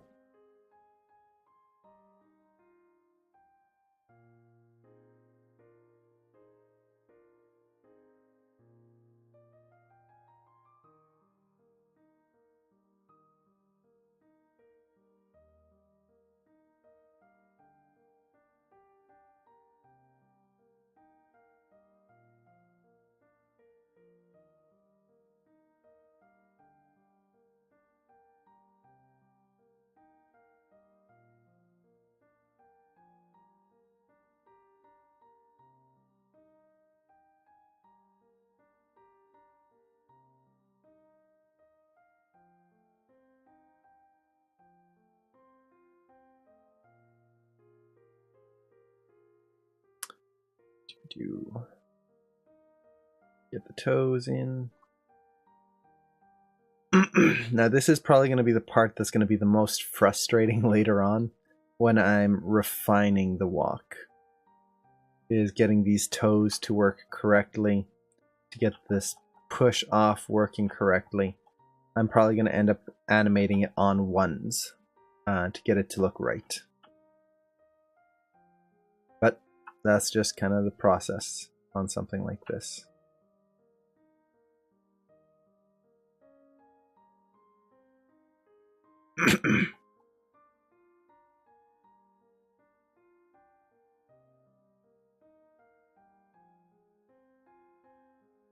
That's better already. And I just did this very quickly. I'll refine it later.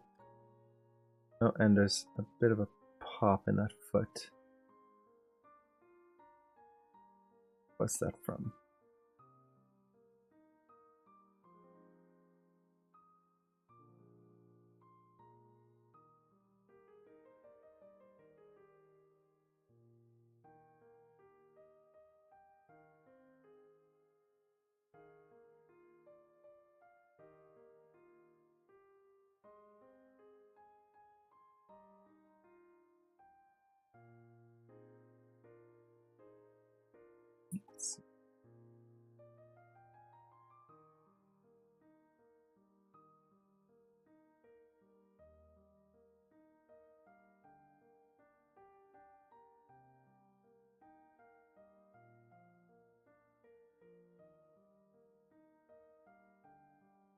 Okay.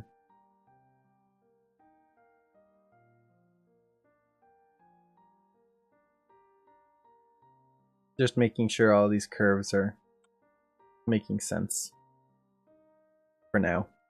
It's not going to be super important right now anyway, but trying to avoid something like this where it kind of dips up and down.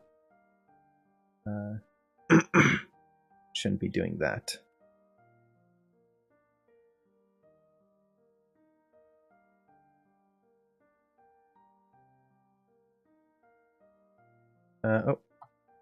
Thank you for staying through here, Kilp Turtle.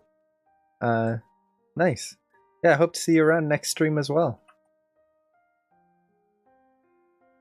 It really means a lot that all of you guys are sticking in the stream like this and just hanging out. It's really cool for me to just kind of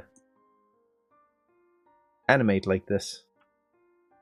I always like animating in kind of groups with people compared to just on my own.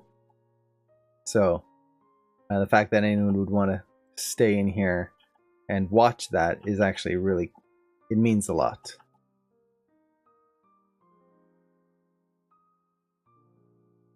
That's better. Okay, so with that, let's just get the hips and chest and head in place, and I think we'll be able to call it for today, possibly. Depends on if I want to start refining it a little bit more or not.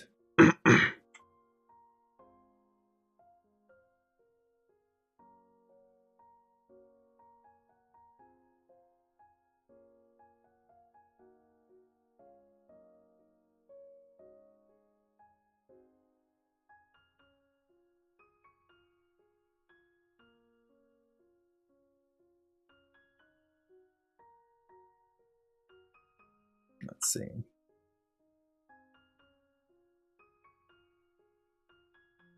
This is where it's going to really sell the weight.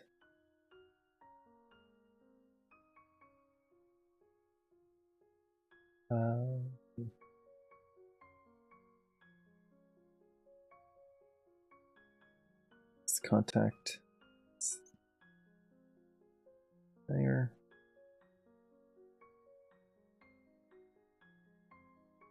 There. And let's push that up a little bit more.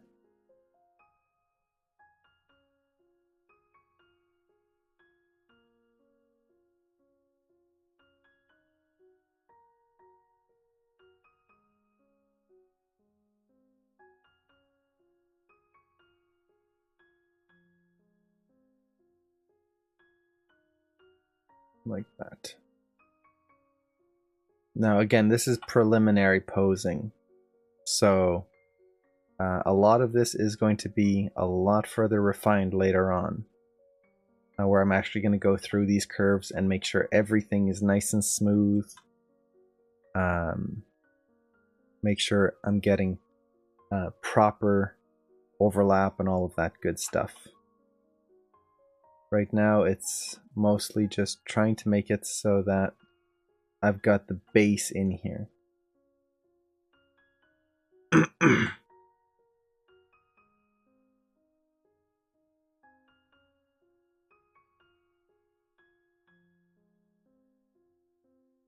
Fix those tangents.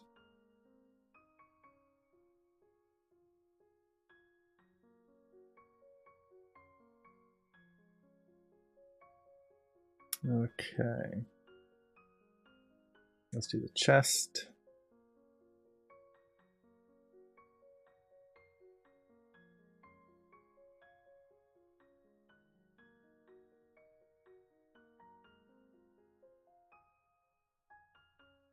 Another thing whenever I'm working on a shot like this, one thing I try to do is to make sure that I don't have even splines.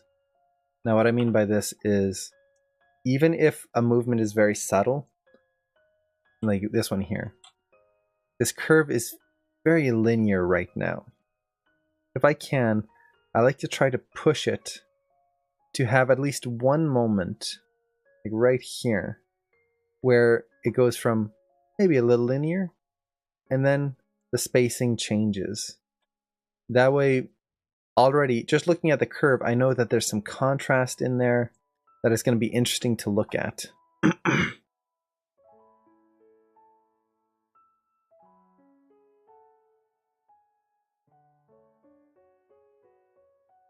And then once I have all of this in, I'm actually going to look at my shot visually and push things as much as I can in there. And just what I can see. But this way I've got the base built in. And I'm good to go. Just the head left.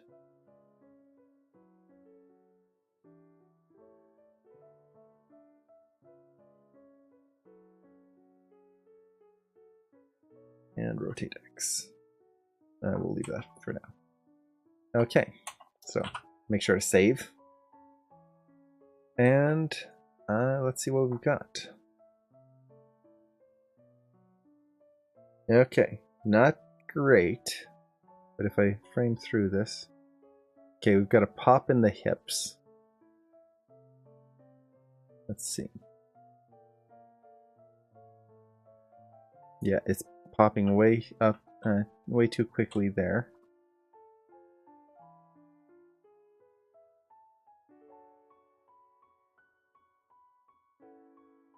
Okay.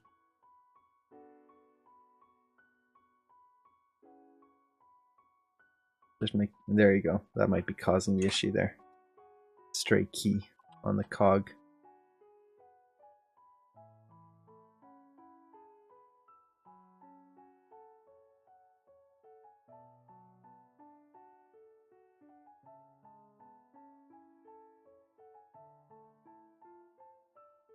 The legs are moving a little too fast for my liking, then easing a little too much.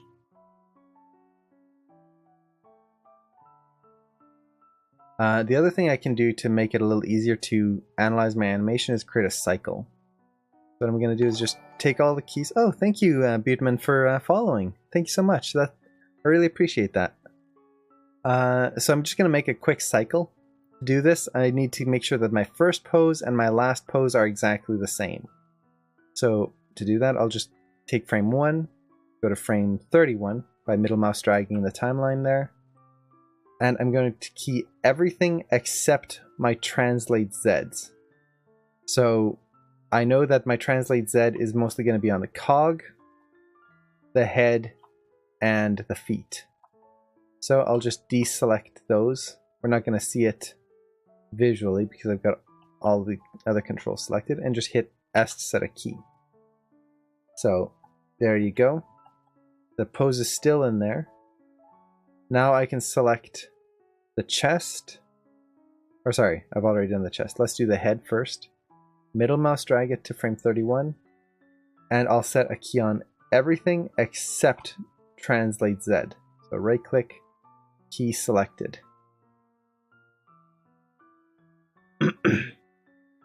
So there you go. Do the same with the cog. Go to frame 1, middle mouse drag. Select everything. Deselect translate Z, key selected. And do the same with the feet. So go to frame 1, middle mouse drag to frame 31. Everything except translate Z, key selected. So now I should have a cycle. So I'll be able to just select all my curves in the graph editor here. Make sure to save in case. And let's see, why are you not selecting? Let's make sure I do not see tangents. There you go.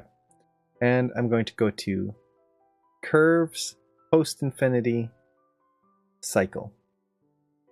Now the animation will just keep looping forever.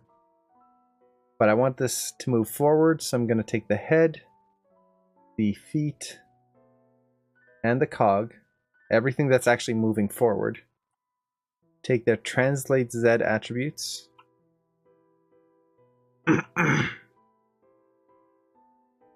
like so, and then just go to curves, post and infinity, cycle with offset.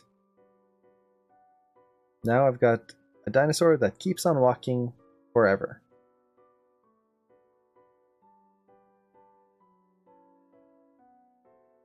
There you go.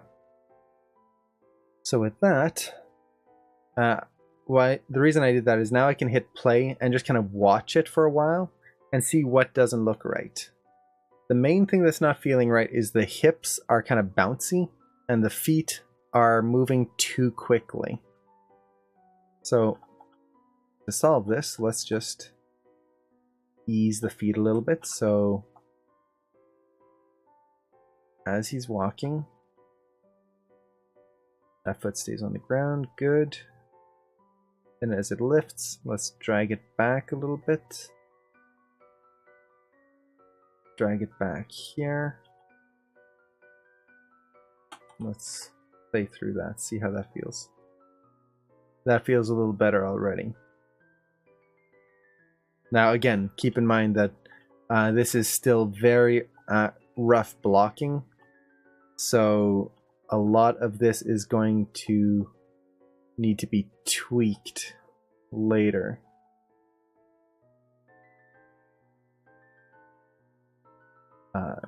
These are not the final poses per se.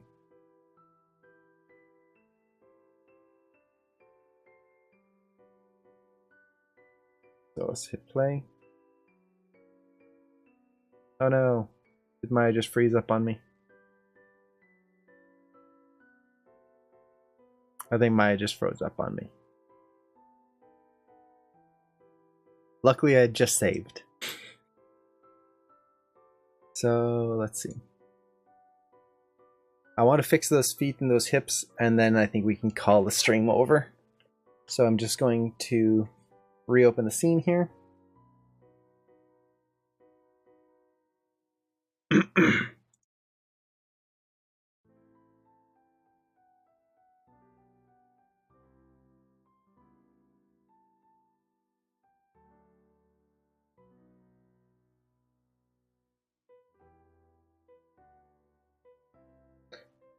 Let it open, and we'll see what I ended up losing.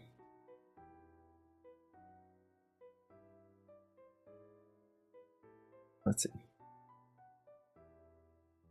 So I was working on the foot positions, and I had done infinity curves. I'm pretty sure I lost all my infinity curves, which is not a big deal. Yeah. But I have all the poses in place. Now, what is happening? Okay. All poses in place, good. So again, I'll just quickly set up my infinity curves. Just have to reset the way my 2017 shows my curves. Okay, select everything. Curves, post-infinity cycle. Head, hips, feet. Select all the translate Z, which should be all of those. Curves, cycle with offset.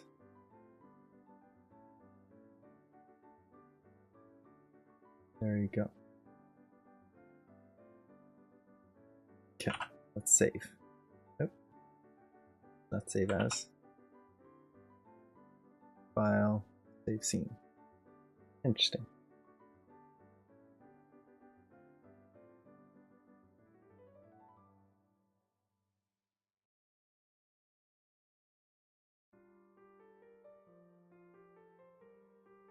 Okay, I'll just save scene as.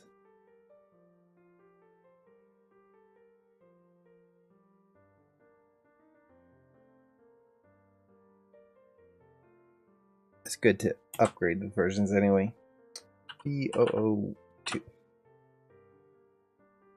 There you go. So, again,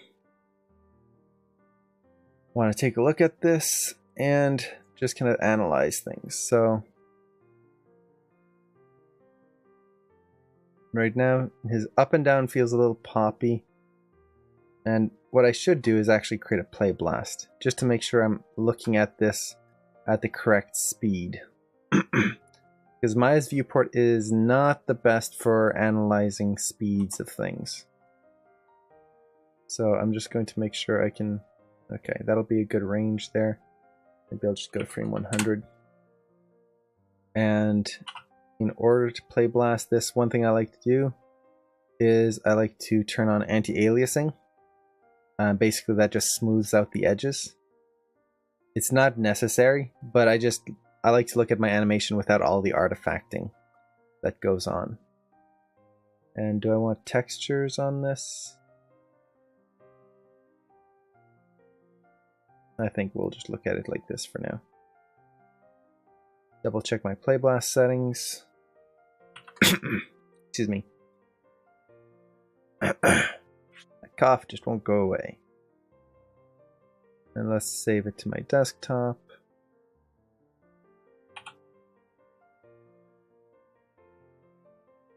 And play blast. And let that play through. The big thing is the hips. They're bouncing up and down, and the bigger thing that's happening is the chest isn't feeling connected with it. So I need to connect those together. And those feet are just popping forward way too fast. So, with that, let's just fix it.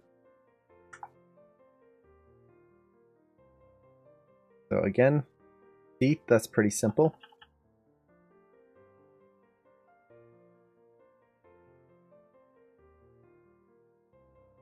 Let's see. One thing I can do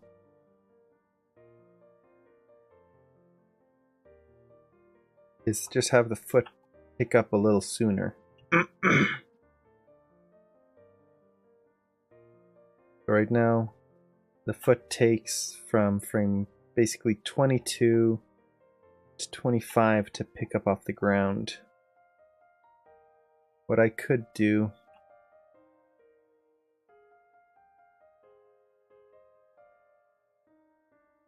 let's just give it a try on this foot.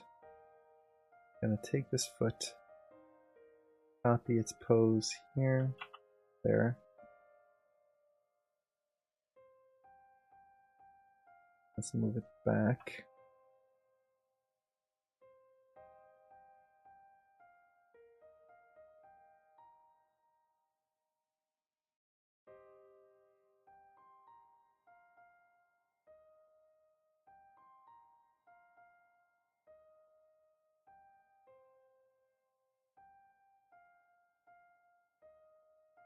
And have this rotate forward sooner.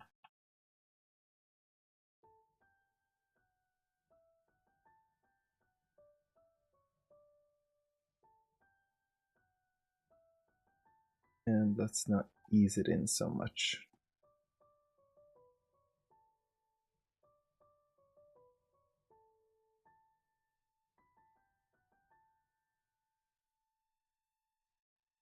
Okay.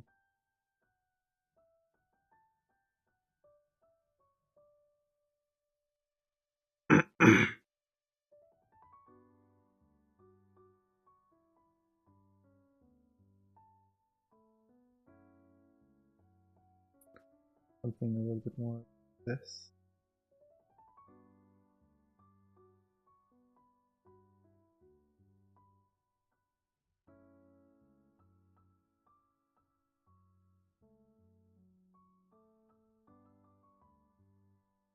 With a slight ease.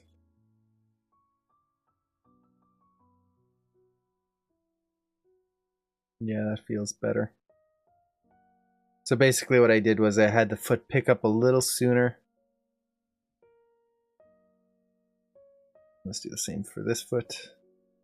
It picks up a little sooner. That way it doesn't move quite as fast to get up to the next pose there. And then I just eased it a little bit more.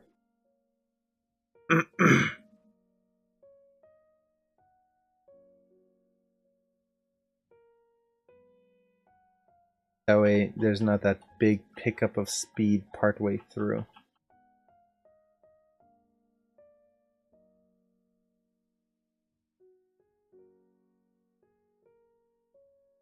Okay.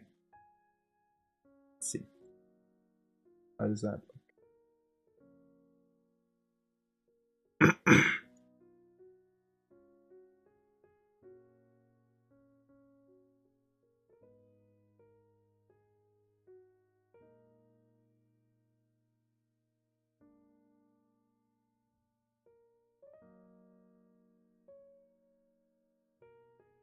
That's better. For the feet, at least. Now the hip. Is the up and down is way too extreme. Now the big thing is I do want to keep it extreme. This is something that I saw a lot with birds, is just how extreme their up and down is in the hips.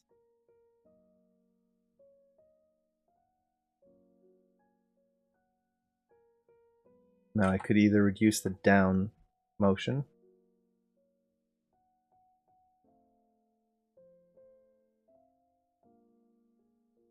Let's see. Let's take the down poses, reduce them a little bit.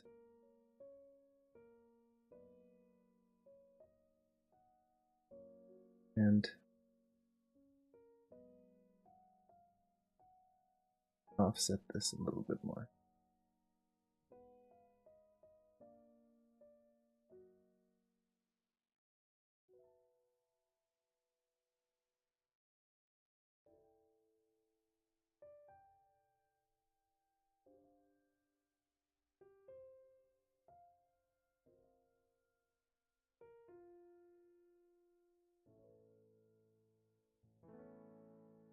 I'm just trying to get these curves to flow a little bit more.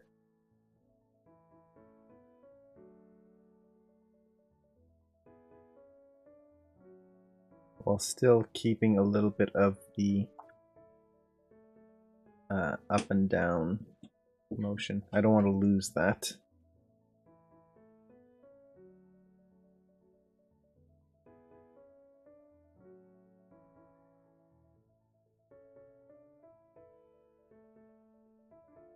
Okay.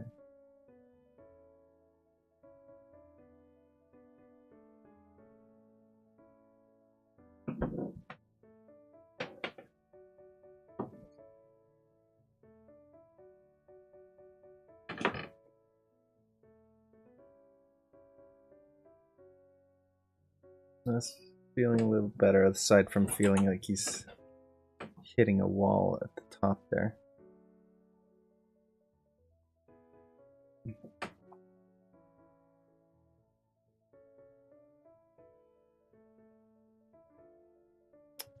Let's see.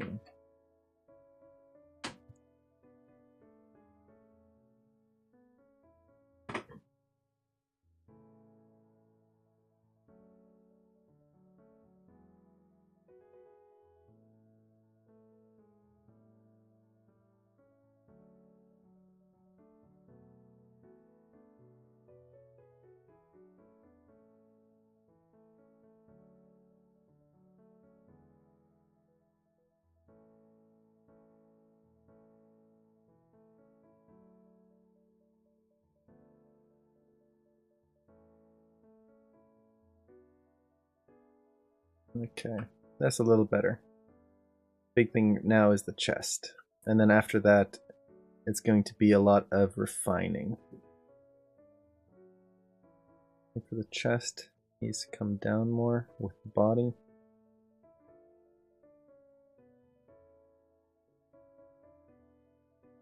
That's feeling connected. Now here it's not feeling connected, so this has to come up.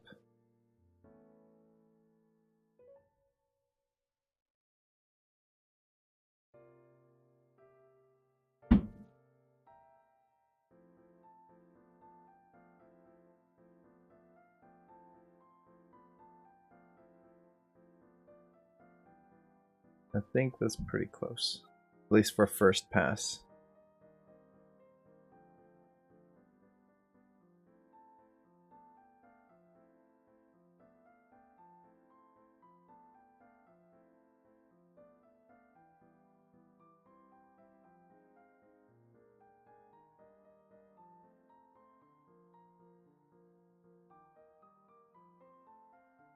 And I'm just tweaking these curves, trying to get them flow a little nicer.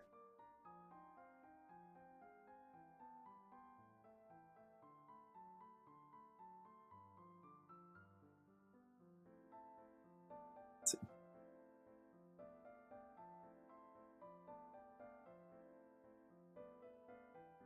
There you go. Now another thing that's not really working, and this is something that will happen when you have cycles, is if you're not careful, you're going to get pops in your cycle. So to find those, go to View Infinity. You'll see the infinity curve on there. And basically what you can do is just look at your curves and make sure that they're flowing right in there. So you can see here, that's not flowing right there. So you just need to tweak these curves so that they flow one into the next a little bit better. Like right there. That's causing a pop right there. The other thing you can do to easily see that is, again, select all your curves. Do a curves pre-infinity cycle as well. That way you'll be able to see the curves at the start. And basically try to get these to flow better.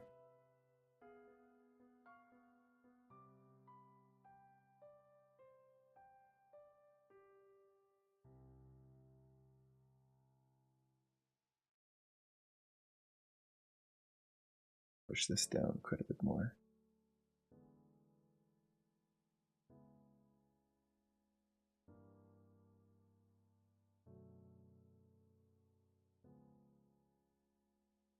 That's going to push that much better. Rotation. Oh, that shouldn't be that. Basically, I'm just going through looking for any areas that are going to have a pop like this one.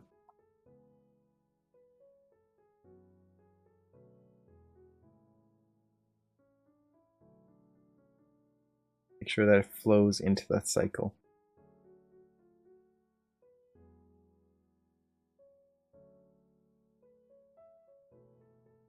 It's fine, that's fine. Oh, this one's not. So, just adjust my tangents. So. That's fine. That's fine. Okay. So, that'll be it for now, I think.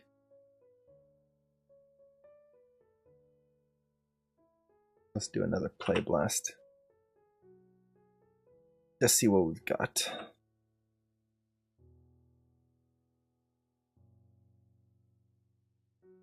Okay.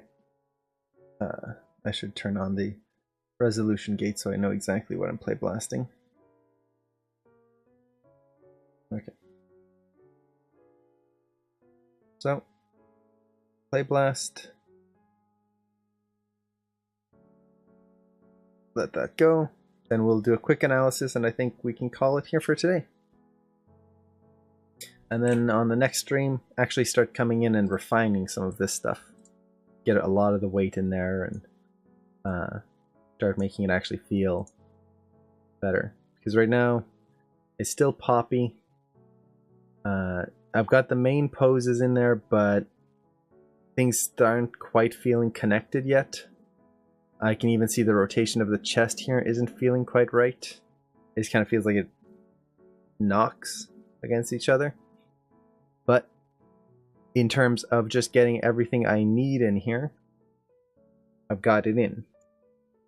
So this is a workflow I kind of like to do, is to get everything in, not in a sense of just setting a bunch of keys and getting just basic motion in there, but getting enough that I'm not having to rebuild poses later on, but not going so far as that I'm wasting time doing details only to figure out that they're wrong. So it's kind of that happy middle ground.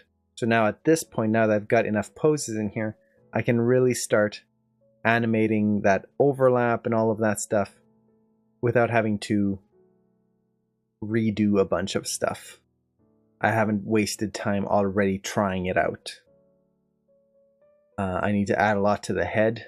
That'll be a big thing. Getting those feet pushing off, adding the tail is going to be a nice thing to get in there.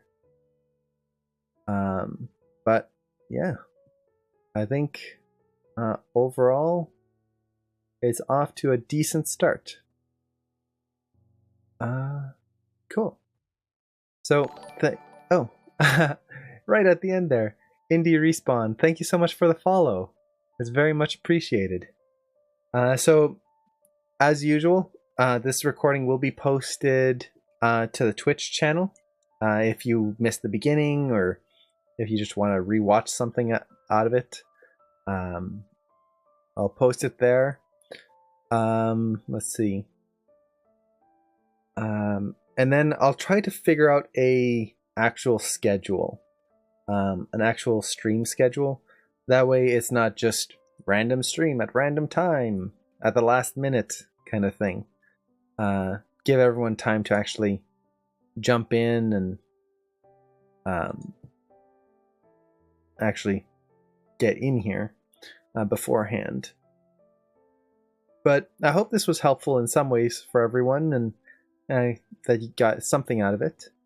And hopefully I'll see you in the next stream or in some stream in the future.